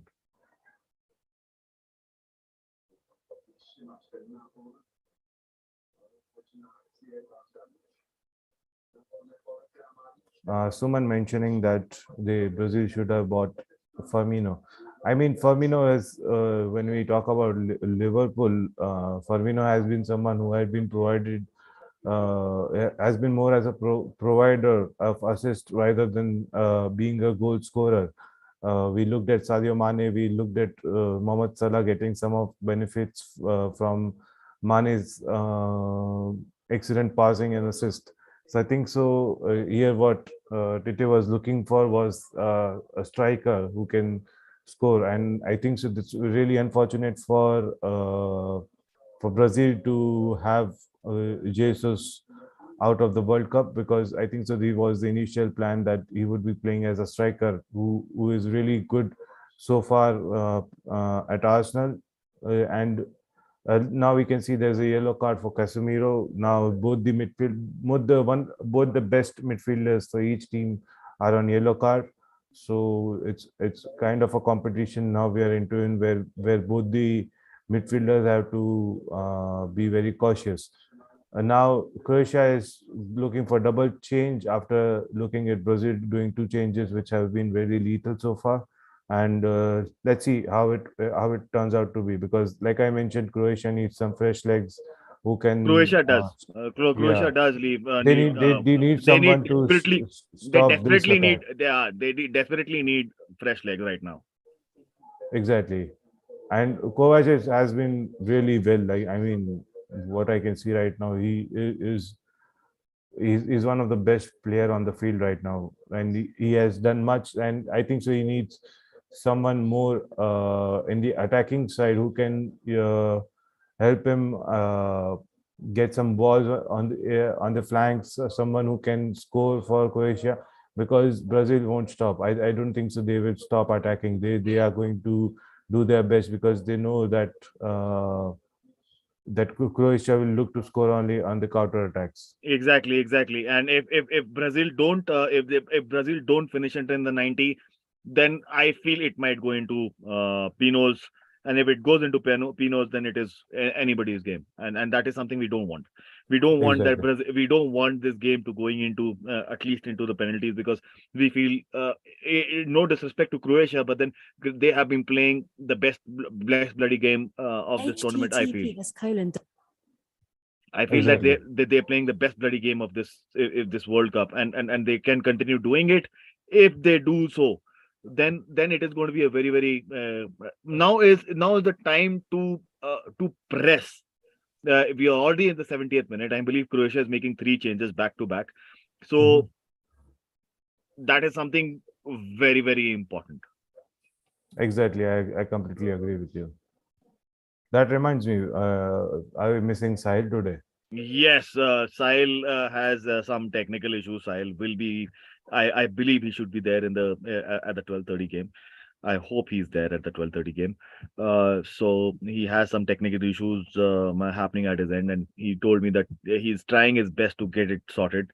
He's obviously uh, trying his best to join in as soon as possible. He's already messaged me multiple times. So that is the case.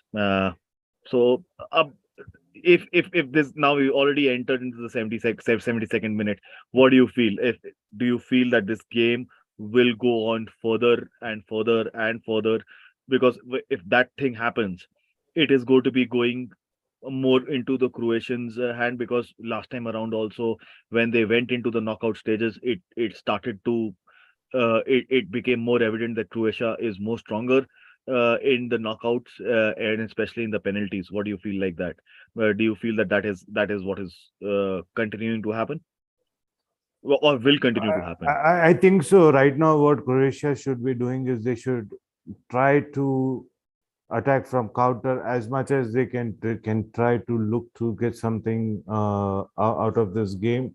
Or the the second thing I would say is just keep on stopping the Brazilian attack and make sure that they are not scoring till 122nd minute, and they're taking the game into their hands in the penalties. I think so.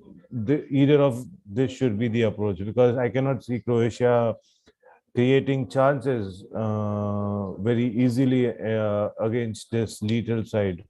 So hopefully, let's see how it turns out to be. But I think so. The time is it's time is against Brazil right now. It Yes, should exactly. It's 70. they should try to Exactly, score. exactly. It's already 72 minutes, and time is against Brazil right now. And time is something which is going to be very very important. The Croatians have done. Vlasic has come into the picture.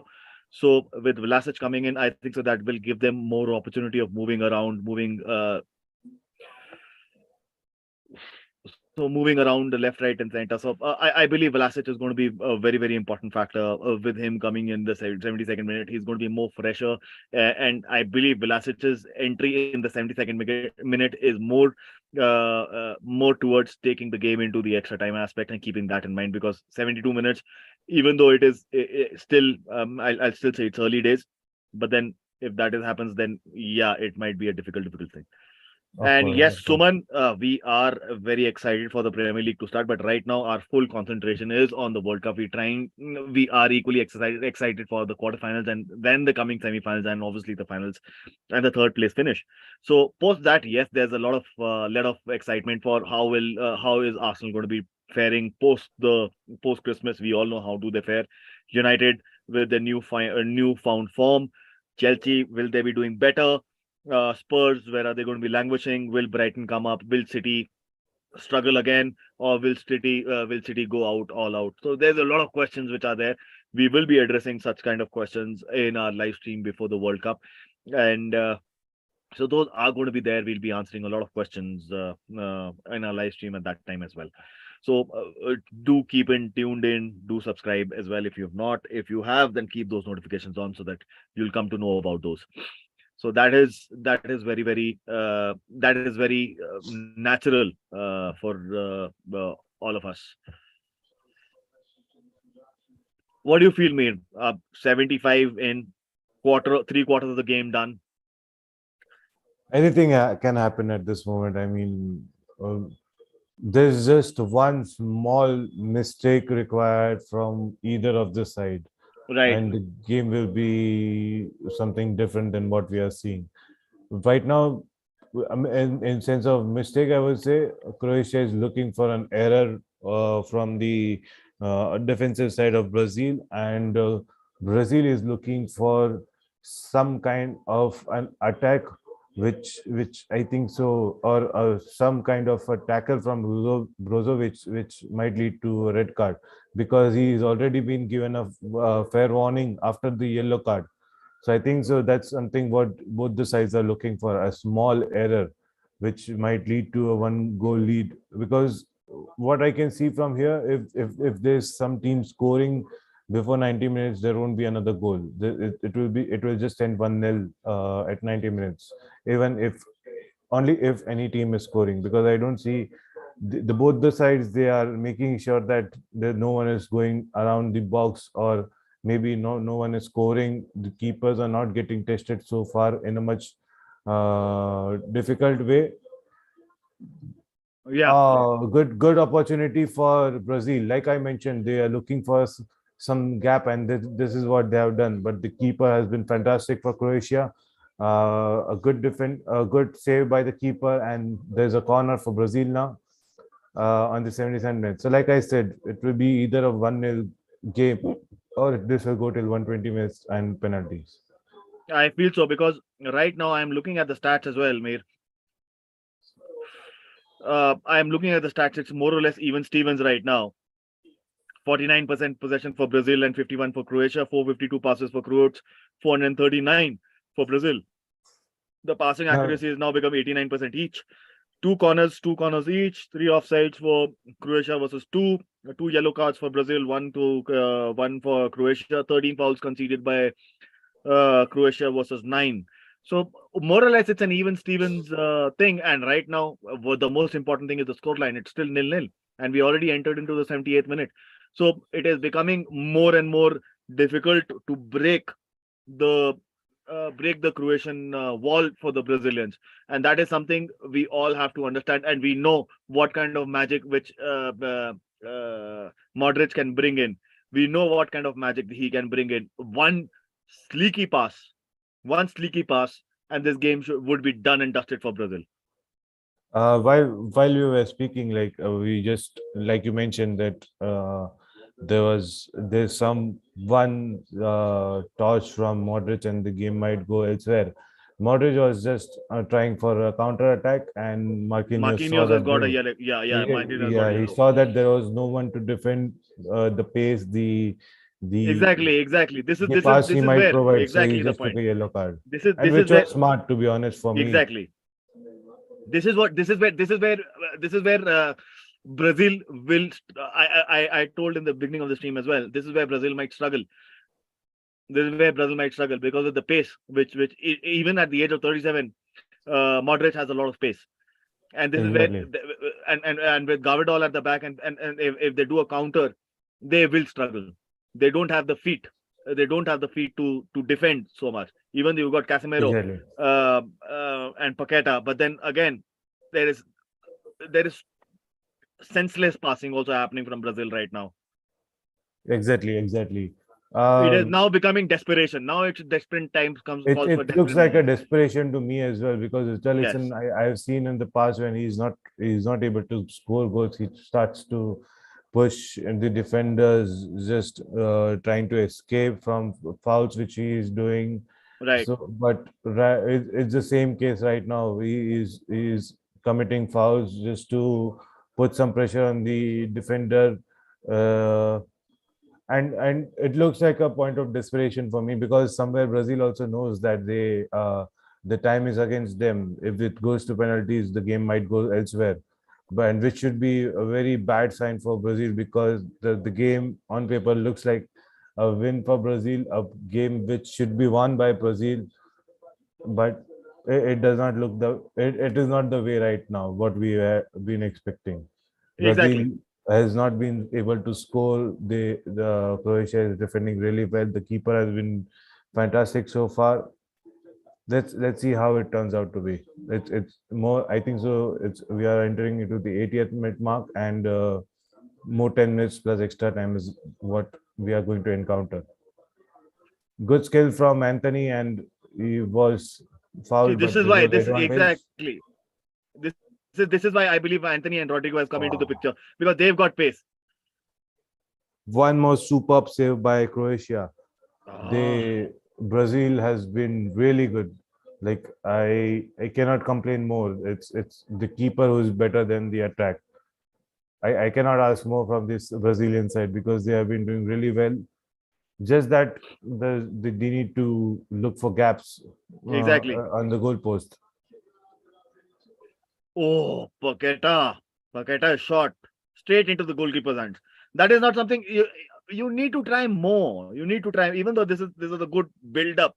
There's a good build up play, but then still, I think so. There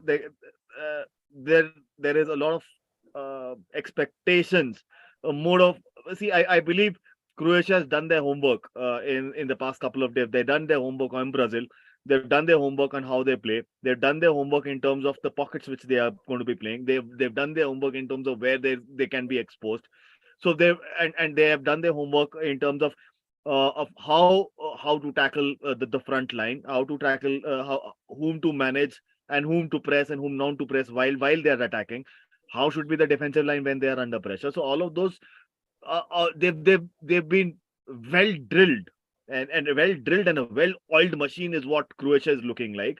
But with 80 minutes coming to play, 82 minutes coming into play, 81, 82 minutes coming into play, I still believe that the legs are going to be tired on either side. One mistake, one mistake, one chance is going to switch the bill. It is going to be a switch the Exactly. bill kind of a thing. But right And now, we what I can see, like Brazil had made two changes, Croatia made two changes, and the changes have been quite effective for Brazil, but it has been the same for Croatia, I believe, exactly because there has it not been been much of a difference from Croatian substitutes. But for Brazil, I think so. Anthony has been a real threat for Croatia on the right side. Rodrigo has allowed Neymar to attack from the left, which Neymar has been very much involved into the attacking side now.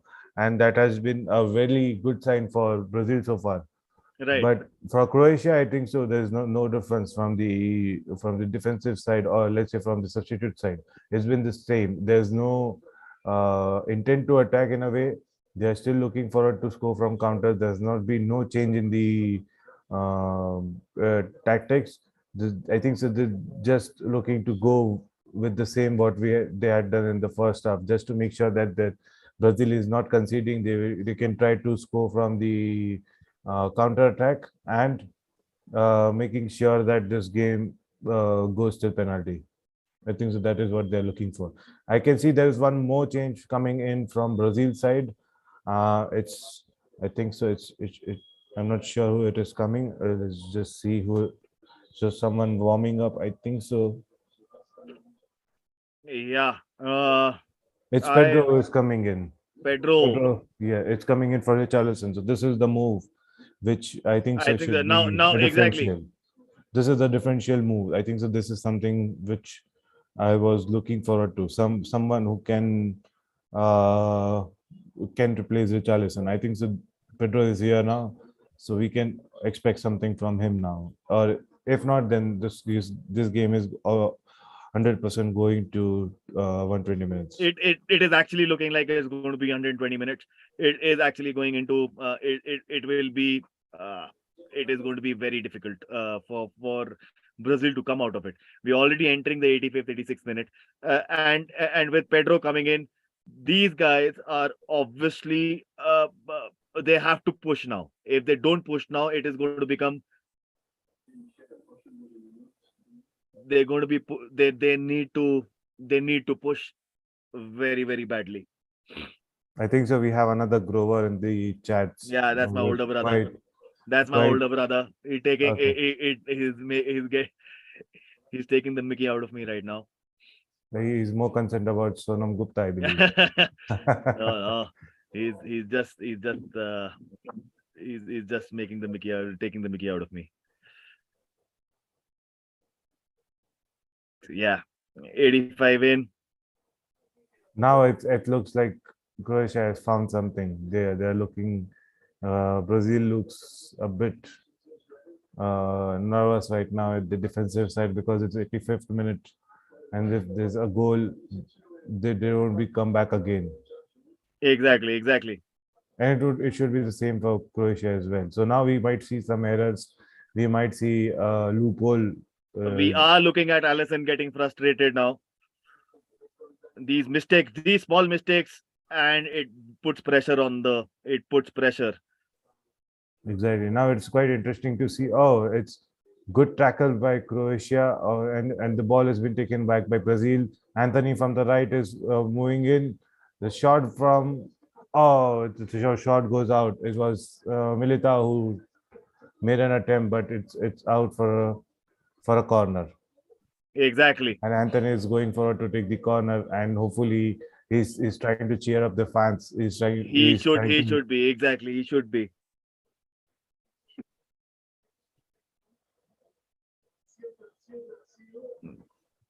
Casemiro, Anthony, Casemiro. Oh, it's Militao's shot, which went wide. Anthony taking the corner. A lot of tired legs out there.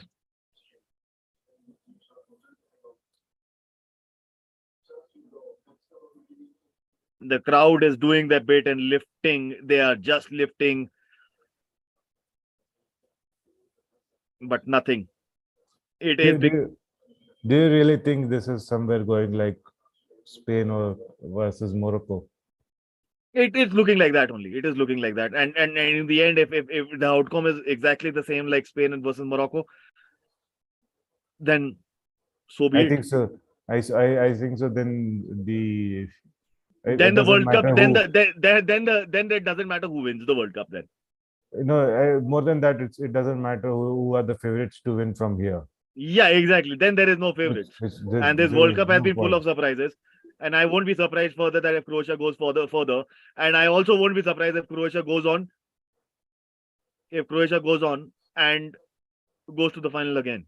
Back-to-back World Cups. because these guys dig deep. They just dig bloody deep. I think so. The best job they are looking for is to frustrate the attackers of the opponents. Exactly.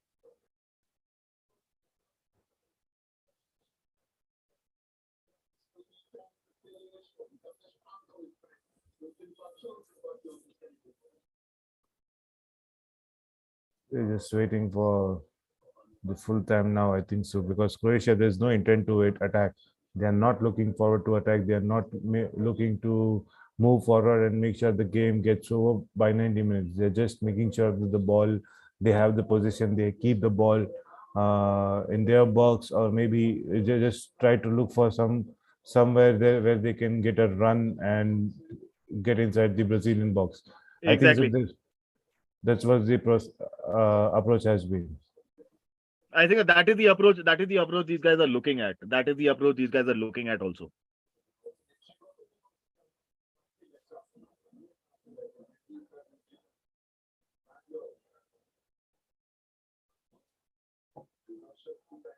See, again, the same situation. What was happening with Rafinha?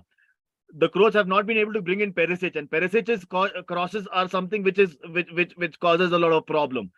They've not been able to place those crosses. I think so. That's. I think so. The whole attacking side is missing for Croatia. Exactly, exactly. It has been. They've just been playing a Sam Allardyce kind of a game. I agree with you. They've just been playing a Sam Allardyce kind of a game, and when Sam Allardyce plays such kind of games, you know he's going to grind in some bloody result. Now a chance for counter attack for Brazil. Neymar is in the ball, and Anthony is running alongside him, but Neymar was unable to get past the. I don't expect these guys. I believe it is done. I believe it is done. This game is going into extra time. This game will go into penalties. If not, if Brazil can get some surprises in the first half of the extra time, I don't see that. Good ball from Neymar, but the defender was first to react. Then Anthony.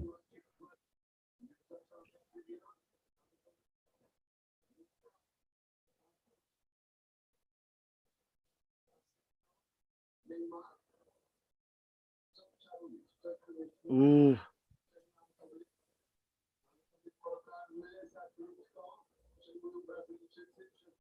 Oh, lovely so ball. the way Croatia has been defending it has been the best so far in the World Cup. Yes. We might have not seen such a defense so far. I think so. Over here, Spain. Yes. In Spain, Morocco, Spain was not doing good, but over here, Brazil is doing good. But Croatia has been exactly. Croatia is up to the mark. Croatia is doing exactly what they are expected to do. They've been defending, and they've been defending just in numbers. Now I can see there's 4 minutes of extra time and a corner for Brazil. So this is something where I think so. One of the last chances in this second half for Brazil to do something, but it has been defended again by Croatia like we would have been expecting. You're right.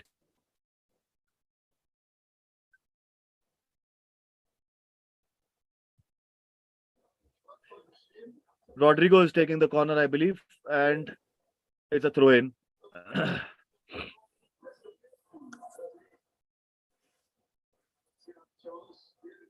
We're already a minute in. I don't see I don't see a goal coming in, Mir. Yeah, I don't see. I don't see in extra half, extra time. Brazil can do anything different in terms of changes now. They are not going to pull out Neymar. Already they cannot. They have already pulled I out. I hope if that is the case, and I really hope, I am telling you right now, I hope this prophecy doesn't come true. But I really hope that I don't hope that I hope that Neymar doesn't miss the penalty. I really hope Neymar doesn't miss a penalty, because this is something I have seen him fluff up a lot of times. Exactly. The only change is what I can look as a Militao going out and Dani Alves coming in, which might be really not surprising for me, but really interesting one, because I think so that will become kind of an attacking one more attacking. Yes, attacking and plus attacking plus it is going to be also taking into account that it is going to be more of how should I put it across? It is going to be more of a penalty thought process. Exactly. And we It's going to be might more of see a one of the midfielder going out as well, just to make sure that there are fresh legs over there in order exactly. to fall back. But apart from that, I don't see Brazil making any other changes in See, the extra time, and it will be the same team moving forward. Brazil will have at least three changes in their hand, and Croatia will have about four because they'll get obviously one each uh, changes because it goes into as soon as it goes into extra time, it's going to be an additional substitution which is allowed. So Croatia will have an extra player, but whom do they bring in? Do they play with these tired legs? And if they are playing with the same tired legs, at the end of the day, playing 120 minutes of competitive football is not easy for any player. You might see cramps coming in, you might see injuries coming in, you might see a lot of feel. I still feel that overall, if such kind of an affair is going to be happening, then it is going to be very, very difficult for Croatia to manage Exactly. themselves. Now we are entering into I believe we are Brazil already into the fourth last minute of the extra time, and this fourth should be minute the of the last extra attack. time. And the last shot from Anthony was not so good, to be honest. It was a bit poor shot. So I think so. I can call Even this though half off now. it was on just on target, I think that should be full time. Yeah, I think that should be full time. There should be I full think time that for should be sure. full time. That is full time.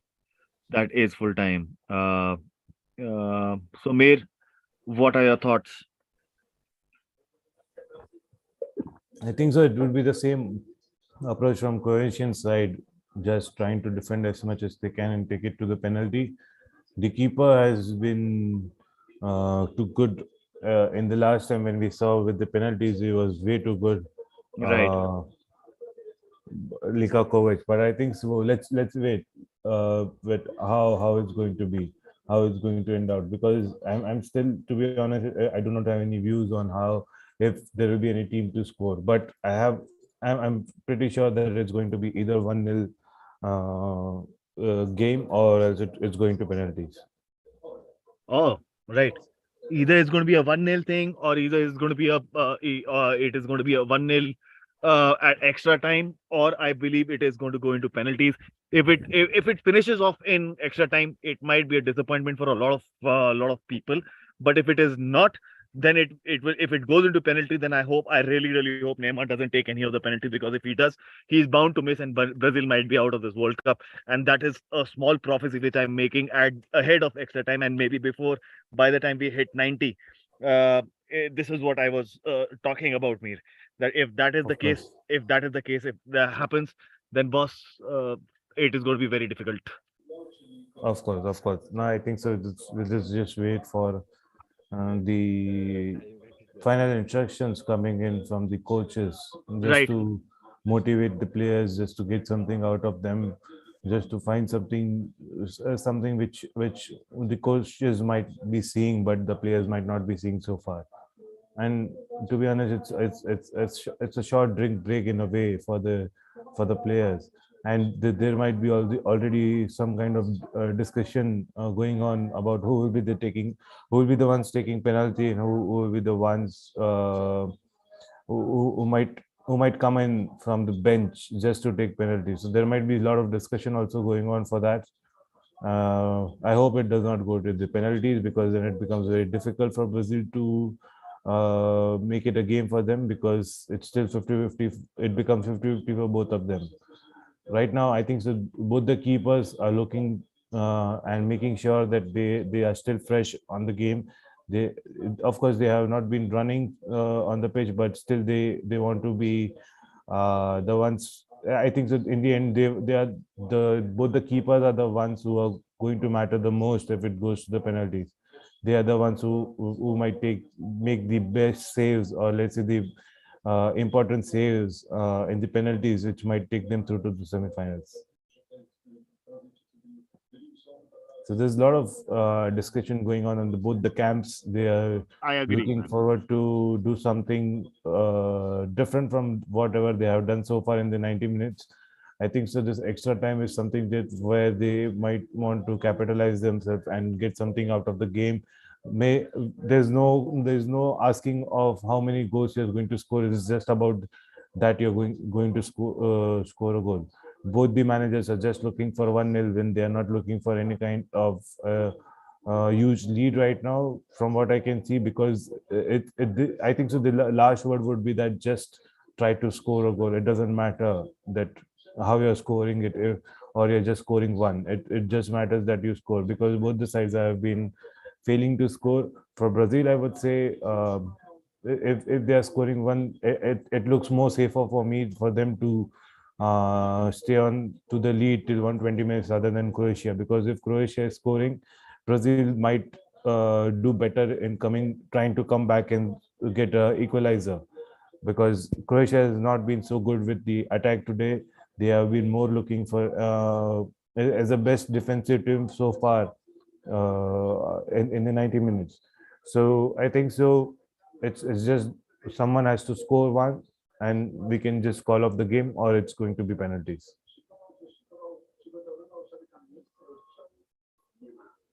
Both the captains are at the halfway line, and this week we'll see the start of the extra time first half, both sharing 15 minutes each, and let's see how it goes out to be. I'm still hoping for Brazil to score. They are the favorites, and the way the time passes out, I think so it will become very difficult for Brazil to get this game under their pocket and go to semifinals. It's still the time is against Brazil for me. For me, it's still the same, that the time is against Brazil, and the the time goes on. Croatia is defending well, and if it's still nil, I think so. There's no uh, there's no question about who is going to win or who's going to go out. We just have to wait and see who takes the penalty better, and whose keepers are better on the field. The extra time has already been started, so we can see Brazil had started from the half, and they're more looking forward to attack like they had done for 90 minutes. Maybe might look for something better than what they have done so far in 90 minutes. And in the first match itself of the extra time, we can see a corner for Brazil, with Anthony going to take the shoot, but it's now replaced with Neymar. As Neymar wants to take the corner, maybe he might do something better. He might get the better ball in the box. All the defenders are into the box. Let's see what happens. So far, Croatia has been better defending team, so I think that this might get defended as well.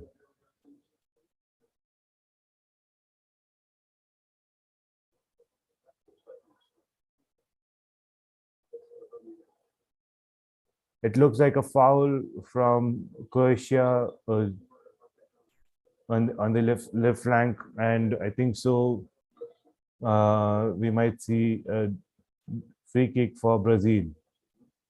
Let's hope for something to happen out of this free kick, because it does not look like Croatia might want to attack. They might want to just make sure that they are wasting as much as time they can and take this game to penalties.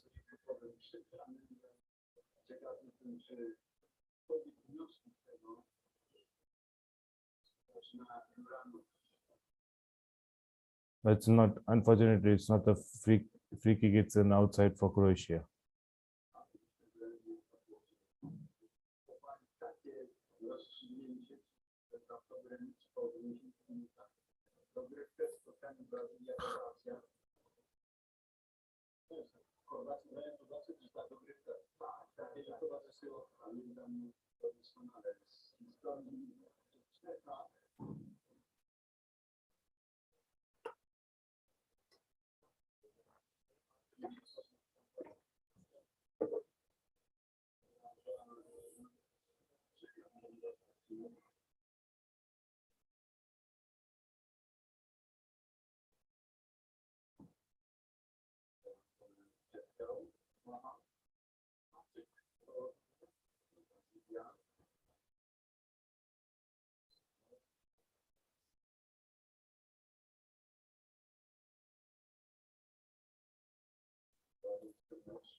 Good skill from Anthony, and it's a foul from Croatia.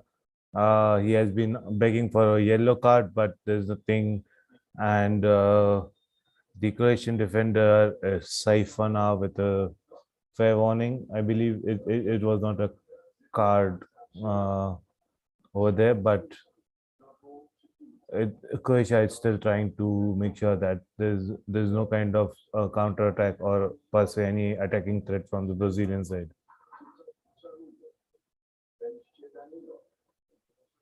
Danilo with the cross from the left, but it does not look good. It was not. It was a poor ball. Uh, I think so. It's no. I think so. It should be good time for Dani Alves to come into the game in this extra time.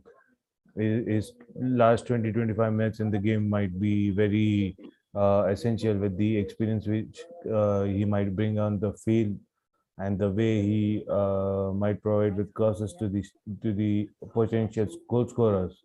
I think so that will be very helpful. Keep putting Militao on the left side and having Dani Alves on the right side. What do you feel, Mir in the first, say about 5 minutes of the half of the extra time? I know I was out for a couple of seconds, a couple of minutes. So my question again, I've asked, we've asked a lot of questions, we've answered a lot of questions in between each other. So my question again, do you feel that Croatia and Brazil would be, this game is perpetually, I think so, you and I also know it, this game perpetually is heading towards penalties. That is for Yeah, I sure. think so. Brazil is still trying hard to get something score in this game. Anthony has been fantastic, to be honest. Like, I did not expect him to be really lethal from the right hand side in this Right, game as right, compared to what I was expecting from Rodrigo. right. And I think so. This should be the right time now to bring in Dani Alves. I understand he's already very old, and I think so. Like last 20-25 minutes from such an experienced player would be a very big benefit for the team. That is there, and I believe my views of my cameras are changing as we speak. We are in. I am, and it gives out. So I have to say thank you to the Anantas where I am staying. So right now, if whoever is watching, I'm streaming from Missouri. Uh, Even though so that is the case, and it is freaking cold, even though in Qatar is bloody hot. So here I am in cold and it's hot over there, and I'm feeling the warmth coming from there in this game. So that it is there is a lot of stuff happening, and very honestly speaking, that this is this game at the end of the day will become, if not, will become one of the turning points of this tournament if Croatia goes on to beat Brazil. That is my thing today. What do you feel, Mir? Yeah, it will be like Spain, Morocco all over again, but with the different segment, I would say, where Brazil had not even tried to attack, but sorry, Spain had not tried to attack, but Brazil has been doing that. And just talking with you, we are seeing a change. I had expected Danilo to go outside, and it is happening. Alexandro is coming in at the left back position. Will be replacing Danilo. I do not find him so much impressive. in the whole game, I was not so much satisfied with the with the service he should have been provided from the left side. And I think so now it's Alexandro's time to come in and to do something. I'm even looking for Dani Alves, like I have been mentioning a lot that we want to see Dani Alves in this game.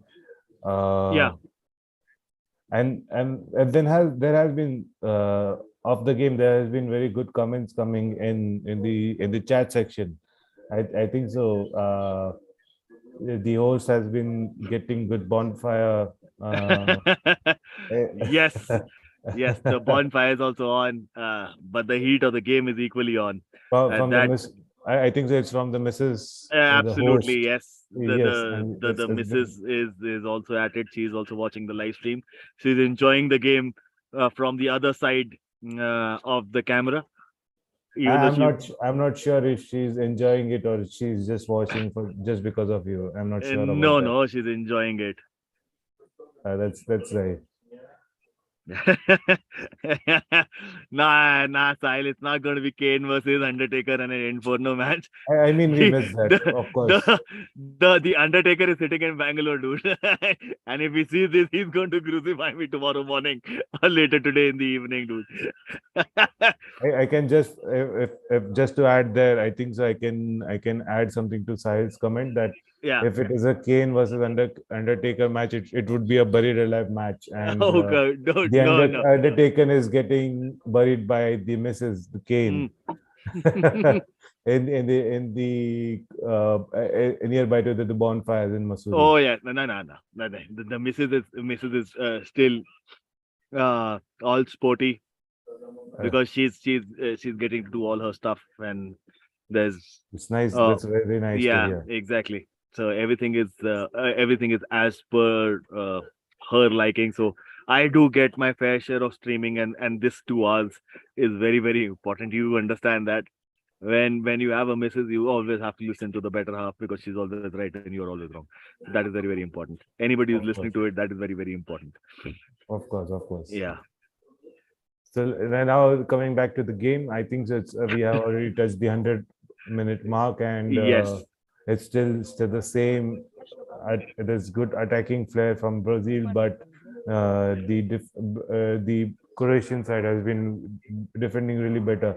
A good attempt from Brazil in order to get in front. There was a very good ball coming in from the right, but it was very difficult attempt for Pedro to score a goal. But like I But said, Brazil is Mir, trying like we some other mentioned, way. like we've mentioned at the beginning of the stream, in the middle, as well as we've talked about it so much. We didn't want this game to go into the extra time. Now I believe the game is slowly going towards the Croatian end rather than going towards the Brazilian side. I still feel Brazil does have the firepower to finish this game in 120, but the way the Croats are playing, the way even though Brazil is attacking, but the Croats defending has been up to the mark. And if that is the case, I still believe that if this continues, even in the second half, this game is out of Brazil's hands. And I still feel there might be an upset happening. And I'm still telling you, Neymar might miss the crucial last penalty, which if that comes down to, Neymar might miss that penalty. I think so there's still some player left in both the sides because even Croatia had started attacking now.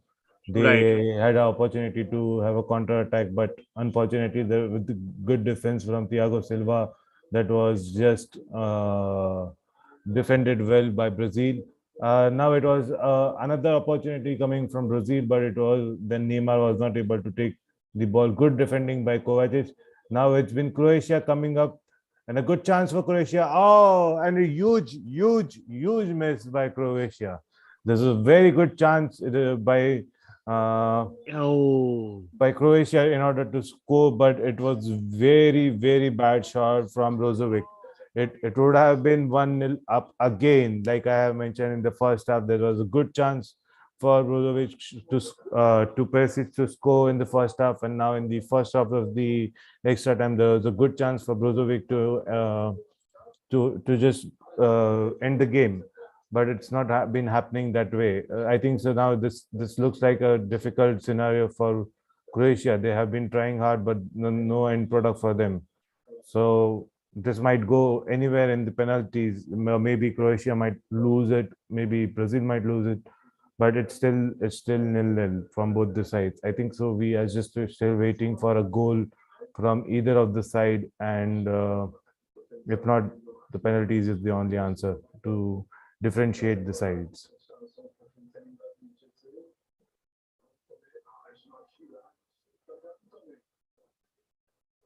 Good attacking flair from Anthony right now. He's having one of his best games for the countryside right now, and we are looking for some difference. Maybe he might make it right now. Hopefully, let's see. Almost end of the first half at the extra time, and I doubt. this, I doubt. I'm sorry. I doubt there's going to be any major differences which is going to be coming along, which is going to be made. So that is one thing which we have to understand, that there is if there are any differences which is going to be made, they might be made in the next 120 and in the another 10-15 odd minutes of the second half. But then at the end of the day, if that kind of a difference is made, then well and good. If not, then we don't know. This will go for sure into the second half of the extra time, and this will for sure might become see you tata bye bye for the Brazilians if the way the Croatian goalkeeper has been saving his team up. Livakovic, if the way he's done his keeping against the Japanese as well, if he does the same kind of affair, and the kind of keeping is done this week as well, if he continues to do that, this game for sure is out of Brazil's hand for sure. I still feel it might not be in their hands. What do you of feel? course. Uh, it to be honest, I have been saying the same thing again and again, that the time is against Brazil right now, because if it goes to penalties, it will be for Croatia to be a bigger side to win this, a better side to win this. And looking at what Sahil has been saying, Sahil also mentioned that I think so. He's leaning towards Croatia now. He believes that Croatia is the team who's going to win. There's been a good opportunity for Neymar. Neymar has scored a goal. Brazil is 1-0 up, and there's a good difference made by Neymar.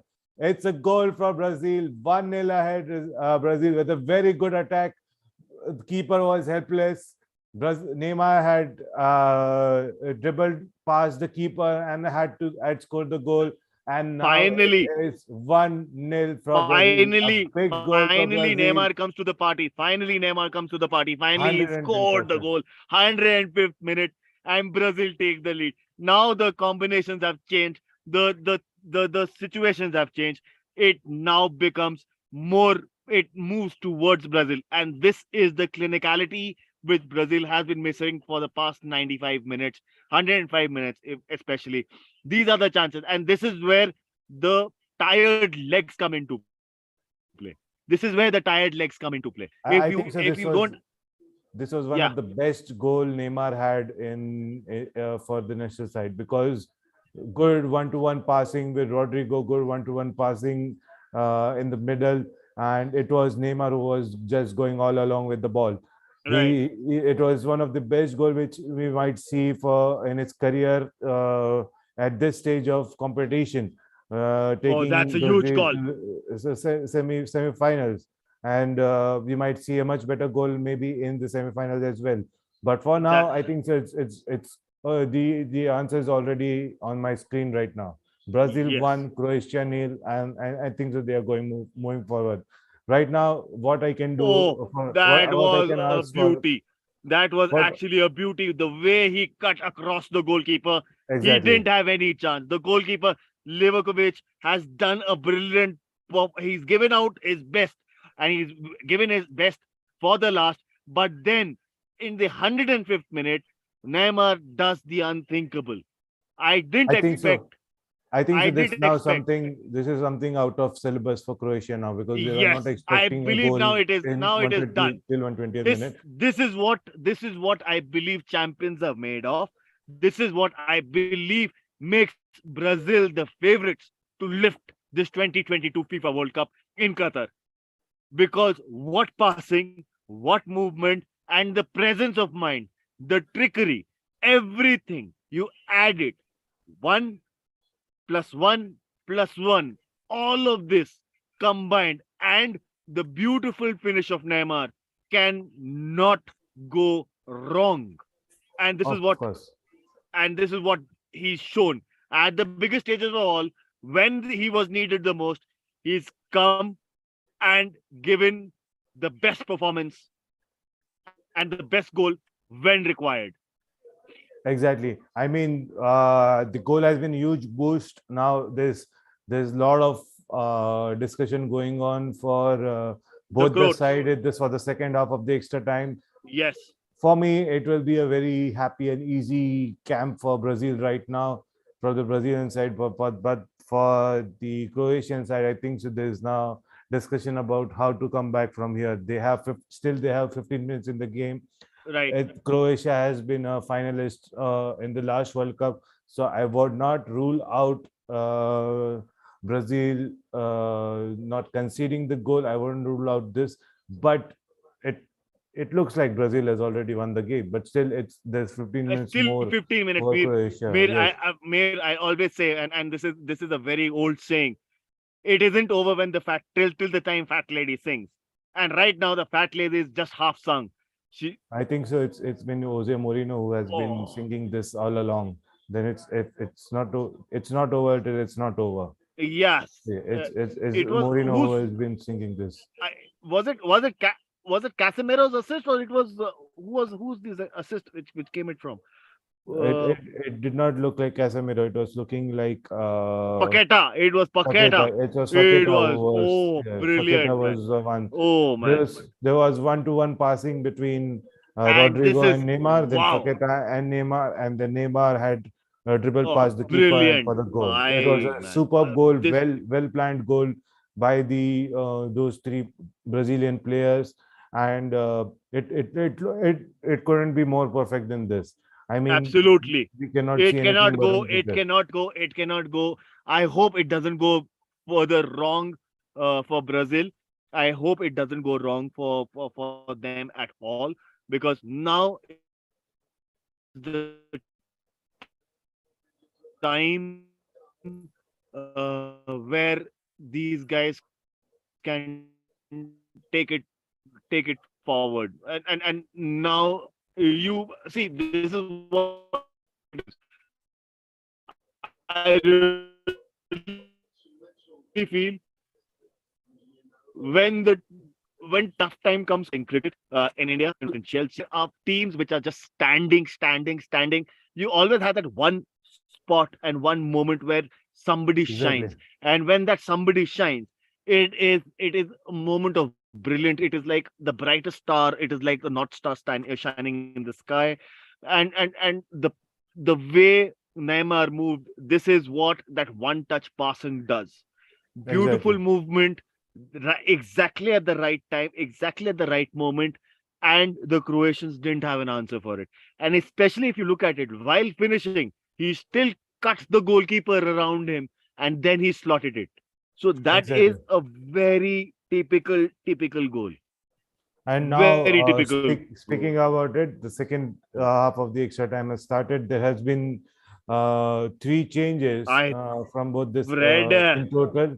There's one change from Croatia, an attacking change. Kovac is going out and Maher is coming in. And for Brazil, I think so. They are just looking forward to have some fresh legs in the pitch. I think that they've gotten. Militao and Paqueta I is out, I think the Fred and the Red has come in. I Fred believe Fred and the Red has come in, Alexandro has been in. So I and think so these Alexandro are has come in. the yes. So I think so these are the fresh legs in order to make sure that there's a good defensive support for Thiago Silva and Marquinhos in Yes. order to defend this 1-0 lead. So now, Yeah. like I had Exactly. mentioned earlier, that when we go into this extra time, both the coaches will be looking just for one goal, just for one goal lead. They won't be demanding for more. And I think so. This is what we have got so far from the game. Brazil scoring Exactly. exactly what the coach wanted. But and now the coach wants Fred and Alexander to be a Exactly. very crucial part of this team in order to defend the last 15 minutes of the game. which looks like it's going to happen. But let's see, it's not still over for us. It's Luka Modric and the company is still looking forward to have some attack on the field, just trying to challenge the Brazilian defense and just trying to get something out of the game, and just to make sure that they get a goal and this game goes to the penalties. But it does not looks like that, because Brazil will be looking forward to spend some time on the field, trying to waste some time as much as they can in order to just stay into the game and win with this comfortable lead, which is provided by Neymar. So it's Yeah, absolutely. the ball is in possession with Brazil. I think so. That's what Brazil is looking for. There's not much of the players who are pressing now ahead for Brazil, which we saw for the entire game. Now it looks like Neymar and the company is just making sure that they are just standing nearby to the midline of the field, just to make sure that they can fall back whenever required for the defense side. But for now, it's all Brazil singing all over the ground. It's Croatia has been It is the very samba. unfortunate. It is now the samba carnival which has started, and I don't think that it is going to stop till the time they lift the World Cup. Exactly. So it's been the boy from it's been the boy from PSG, a 30-year-old winger who was to be the best of the world, and he has been proved as the best of the world. Neymar scoring a goal for Brazil, and we speak about the game. There is an attack going on for Brazil, a counter attack, but it was denied by and foul by uh, by the Brazilian winger. So I think so. It's all over for me right now. This game has already been Brazil's victory for them now. I think so. There's nothing more can happen in this game, but still, there's been immense effort, immense quality of efforts coming in from Croatia in order to get something out of the game. They are now, it's Croatia who is running against time. It's not Brazil anymore. Now Brazil is quite comfortable with the time. But these 10 minutes, this last 10, 11 minutes will be long 11 minutes for Brazil and very short 11 minutes for Croatia. But that's what they're looking for. They are just trying to get something out of the time which they have. And there's one more change coming in for Croatia.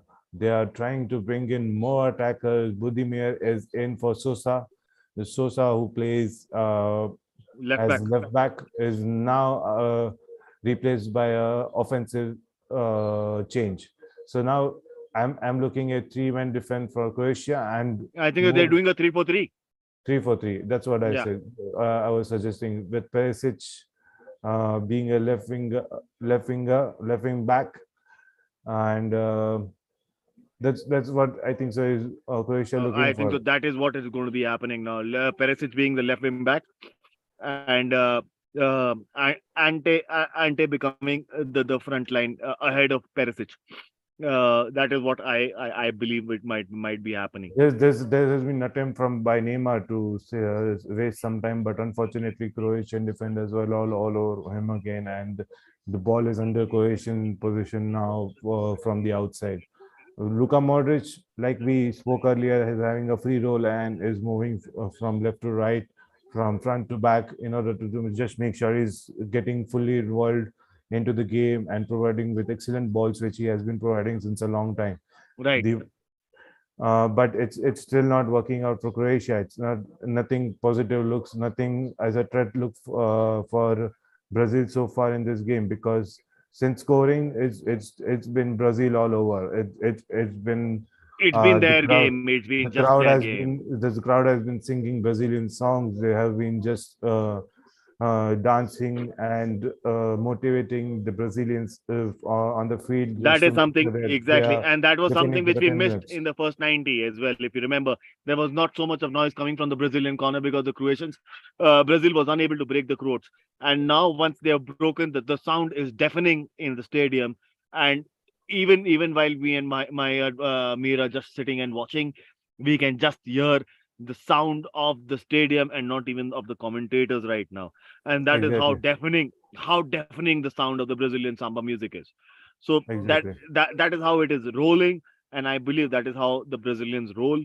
Once they start leading, even a 1-0 victory is a victory, and a victory of sorts, which is going to be a hard-earned victory uh, for the Brazilians if they hold on for the next 8 minutes plus added time for today's game. I think so. It's well deserved win for Brazil. They have been attacking a lot. The Croatian defenders have frustrated the attackers a lot. They tried everything, but I think so nothing worked out for Brazil. But in the end, it's Neymar who has been the champion, who has been the differential player on the field, who has made the all difference for the game, and who is going to take forward this team to the semifinals. And this is what I think. So it has been very unfortunate for Croatia. I won't say that it was a bad game from them, but it was quite an unfortunate game for Croatia that they were not the ones who had taken the lead first or taken the game to the penalties, which they might have been hoping for. But it's looked like the game is slipping away from the Croatia's and there's no end product coming in from the Croatian side, from the flanks or from the center. It's Brazil all over again and again. It every attack from the Croatian side. And one more interesting thing we are seeing Rozovic going out. There's one more substitution coming in, Orsic coming in. This is another offensive change. So there's a lot of attackers coming in the Croatian side. They're just looking forward to get something out of here and to get the ball past Alison Becker.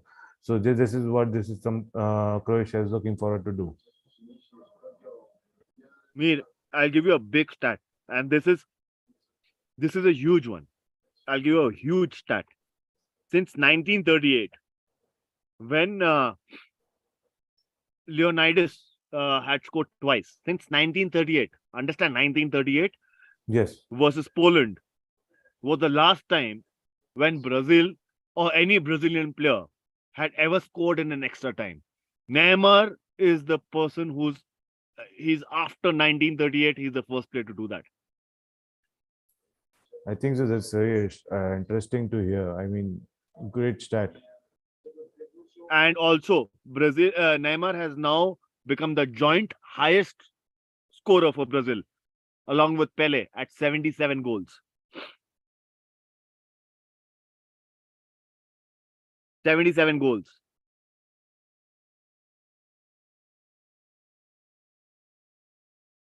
So that is what we have. I believe now the Croats are just attacking and Brazil is defending. We are already into the 115 minutes, 5 minutes plus added time, and that is what we have. After this, there might be samba dance happening. The Brazilians are attacking right now. Middle of the park. The ball is moving towards the attacking end. Now the ball is back with Croatia. Back into the middle of the park. Moving around. Throw in for Brazil. We're already in the 116th minute. 4 minutes in, last 4 minutes. Something to savage for the Croatians. Can they do it? Brazilians are trying to waste their time, and this is what we are looking at. And this is what happens once you start to take the lead. And Brazil are still not satisfied with that 1-0 victory. They're trying their best. Other dangerous attack from Brazil. Inside the box, inside the 18-yard, but Croatia was well up to the mark, and they defended well. Croatia is now attacking from the left side towards the baseline, back into the 18-yard box, and that's a goal for Croatia. It's a goal goal for for Croatia. Croatia. It's not It's 1-1. over. It's not over for Brazil. It's not over for Croatia. It's not Brazil. Oh crap. Oh crap. It's a goal. It's a massacre over here going on in It's a Qatar. One It more is goal. 1-1. It is 1-1. And we are expecting We thought it was over, but it is not over. Like Mir, I told you, it's not over till the fat lady sings. And the Croatians have proven again that it is not over till the fat lady sings. It's 1-1 in the 117th minute of the extra time. Pavlova.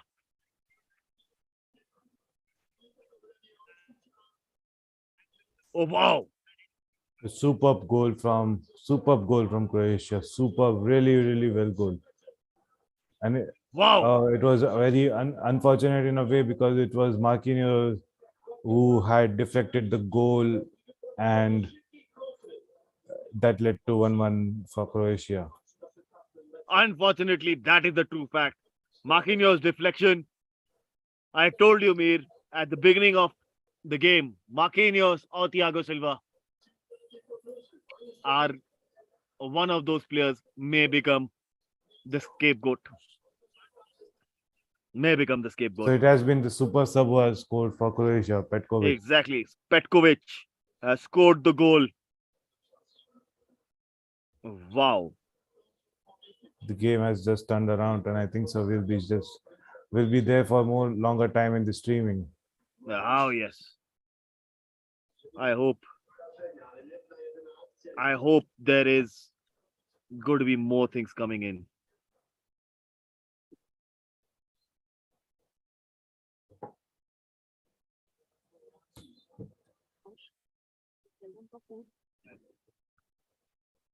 So Petkovic, who just has scored, got a yellow card, and it's all over this. It's Brazil all over again. It's the same fact what we have been watching since a long time. Brazil trying to attack and trying to get something. What I can see right now is the Croatian fans are back on feet, and the Brazilian fans are furious now. They are afraid of getting knocked out now with this goal conceded by them. And Croatia is just looking forward to clear the ball and waste as much as time. So now it's Brazil back against time. It's again a problem for Brazil. They are just chasing the time as much as they can, and they're just trying to do something. On the other side, Croatia is on the winning side, I feel, because this is what they had planned for, to go into the penalties, and over there they could capitalize the win. That is what I think that is what it is. But that these guys now have how should I put it across? These guys have made it now Brazil sorry now the Croatians are defending in numbers.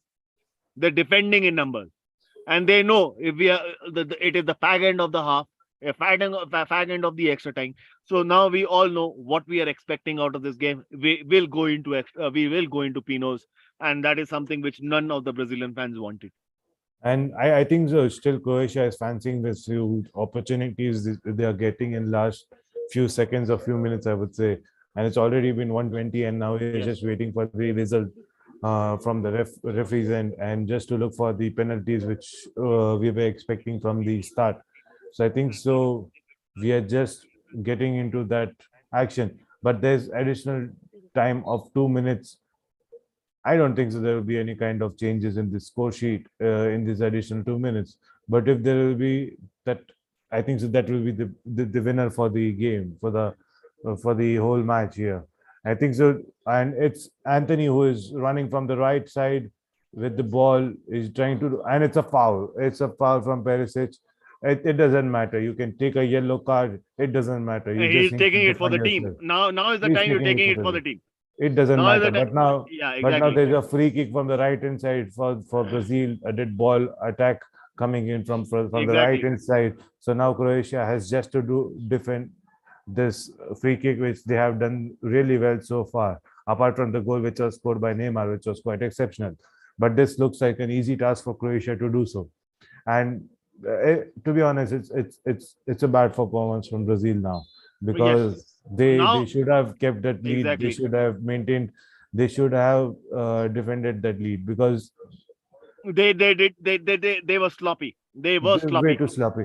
Way too sloppy. It's attempt from Brazil, but it was quite good save from the keeper. Ooh, The keeper has been I lethal am so telling far. you. The I am keeper has telling been you, the Mir. best player on this pitch right now. Mir, I'm telling you right now. the Livakovic is going to be the difference. He will be the difference for tonight. I am telling you. It was Thiago Silva who had an attempt on the goal, but Oh, unfortunately crap. it did not work out for him. And I think so. in Now the we are end, entering it's an the. offside, and Dikovic is more interested in wasting time now. So I think so we can call off the game and we can just move towards the penalties, and we can see who is the one going to win this game, Croatia or Brazil. It's an interesting time just to look at the penalties for the second time, for the third time in this competition. We are seeing a penalty shootout. Neymar is not so happy with the fact that they are going to many penalties. They have to capitalize in the penalties, which shouldn't have been happening because it was a very fantastic goal from Neymar, also from Petrokovic, who was very good, very lethal with the equalizer for Croatia. But So, now Mir, it's now, let's get into the business end. Do you feel Croatia has an upper hand? I don't think so. I can have an answer for that because when Brazil scored, we thought we had a winner, but Yeah. when Croatia had equalized, I thought there was some competition still left in the contest. So Right. both the teams are working really hard, but I still wish Brazil to go move ahead. But Oh, looking at the way the Croatian keeper has been, I think so. He would stand out the best in this penalty shootout. exactly. Okay, the same question is coming in from Sahil. I think Exactly. so. It answers a lot. It seems like Croatia. It's leaning towards Croatia, but we had the same thought about when it went to Spain versus Morocco. So we just Yeah. have to wait for what is going to happen next, and let's see how it goes out to be. It should only matter when at least there should be shot on target from both the sides rather than missing the goal. And everyone fears the same from Neymar because he's quite a big player. He's a World Cup player, and at such stage, if someone like him is missing out such important shoots, it will be a very big thing. So I'm let's see. telling you, Let's hope Mir, for the I'm best. telling you. I'm telling you, I have that feeling, man. I have that feeling. I think so. I cannot say what next is going to happen. I actually feared this happening because as soon as Fred came in, it was pretty clear that Brazil is under threat because he's not been so much good for Manchester United also, and despite of him not getting involved in that goal, it is somewhere he has to take the bullet that the Brazil had conceded the goal, and it goes to penalty now. So it's not all about both the keepers. They are the ones who are going to be really the heroes of this penalty shootouts. One of them will turn out to be a hero, and another will be a villain. So we just have to wait and see who is the one who will be capitalizing the most in this penalty kicks.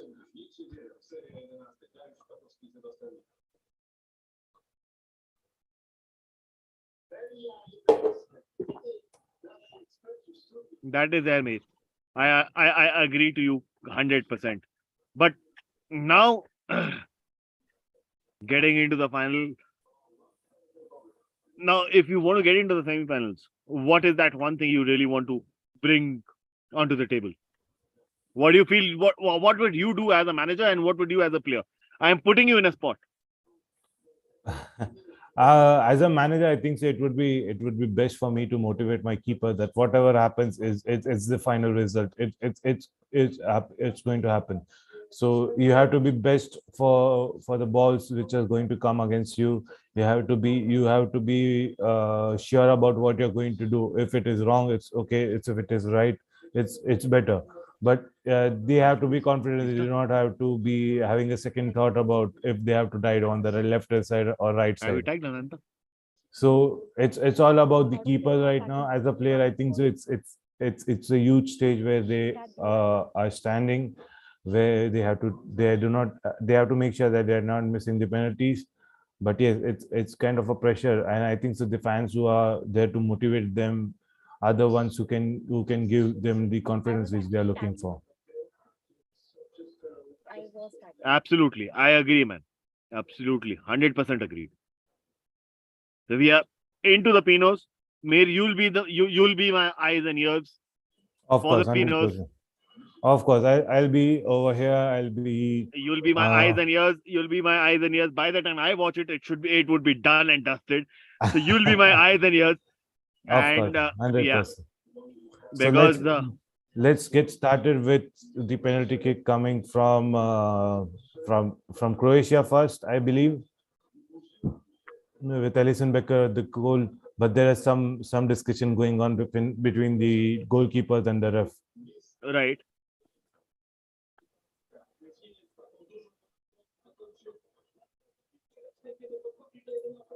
So what do you feel, Mir? What is your gut feeling before the penalty shootout starts? What do you feel? What is your gut feel?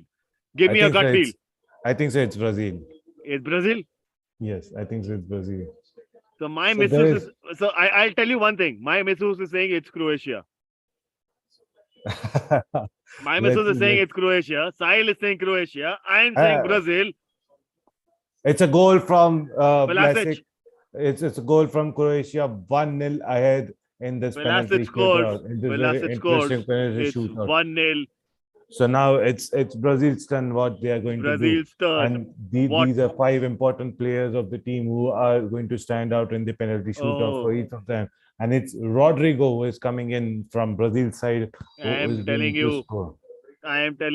One of my cousin sisters is saying she's a Croatian fan, so she's saying it's going to be Croatia. One of my cousins is saying she's going to be she feels that Brazil is going to take it forward.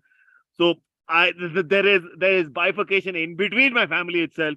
So I really don't know which side to bend, but my allegiance still stands. Oh, and Rodrigo's missed it. Rodrigo has missed it. Huge miss penalty from Rodrigo. Rodrigo has missed it. This gives Croatia the upper hand. This gives Croatia a big upper hand. Big upper hand.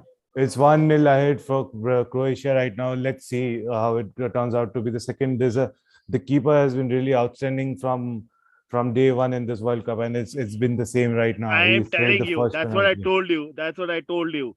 If it comes down to the final one, if it is Neymar, I don't trust him right now. So there's a second penalty coming in from Maher. I think so. Let's see how it turns out to be. It's a goal. It's a 2-0 lead for Croatia right now in this penalty shootout, and we are waiting for now Brazil's response over here. If in case if Lovro scores. It's 2-0. It's 2-0 ahead now. So now I think so we have to wait for Brazil what they are going to do, and it's Casemiro who is going to take the second kick now. By Premier League की इज्जत है, United की इज्जत है, Casemiro. Hopefully there is something. Casemiro is going to take the shoot. And it's a goal. It's a goal. The keeper goes under the same direction, but unfortunately he was not able to save the penalty. And he keeps the Brazilian hopes alive. He keeps the Brazilian hopes alive.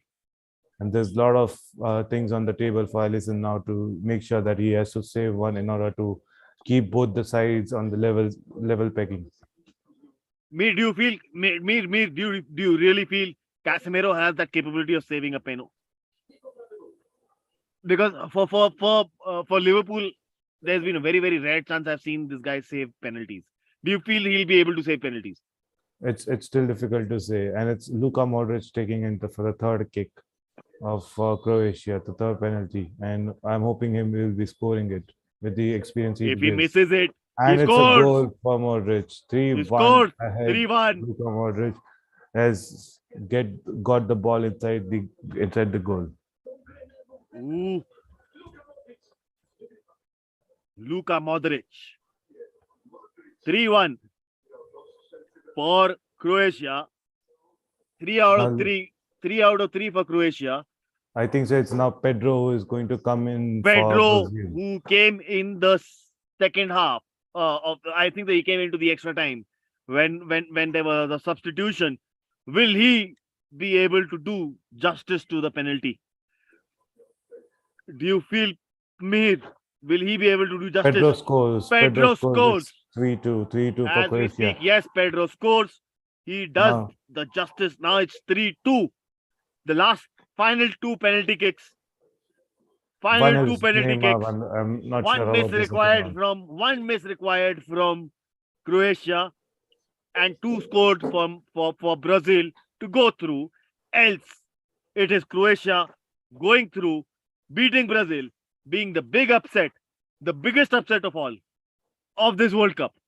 Now it's Orsigo going to take the fourth kick. Orisic coming in. Mislav Orisic. And he scores. It's a goal. It's a goal. He scores. Ellison does it the correct side, it is but was 4-2. unable to save it. So it's 4-2 now. 4-2. And now every kick has to be scored by Brazil, and every kick has to be saved by Brazil. Yes. It's So it's a now dead or match nothing. for death It is time for all or Brazil. nothing. It is all or nothing. Now it's Marquinhos who's coming in, so we can Oh, expect the Neymar person to who take the fifth penalty. he has to. Marquinhos is the one who was responsible for the goal which allowed Croatia to creep back in. Can he save his own ass over here? Can he? And he It's a miss. It's a miss. Brazil is out of the World Brazil Cup. is out. Huge miss for Brazil is Marquinhos. out. Brazil is out of this World Cup. So one of the favorites who were into the World Cup to win it are out of the World Cup now. Oh crap. Way too unfortunate for Brazil now. Are we looking at, now the question changes. Are we looking at Argentina versus Portugal? I think so, yes. Now I think so. We can Are we saying experience Argentina versus Portugal? Argentina Is this World Cup fixed? Is this World Cup fixed? Is it Messi versus Ronaldo? Winner takes it all. It's all to be seen on the Bowling Sisters. We'll catch up at 12:30 again. We'll for the catch up Netherlands. pretty soon. On that note, thanks, Mir. Thank you for being Thank my you very partner. much. And No I have to worries. thank my wife. I have to thank my brothers, my cousins, everybody, friends and family as well. And obviously, the sponsors of this video where I'm staying, Anantas. On that note, Thank you. all right, guys. I'll catch you guys See you at in the next one. 12:30. Bye-bye. Bye.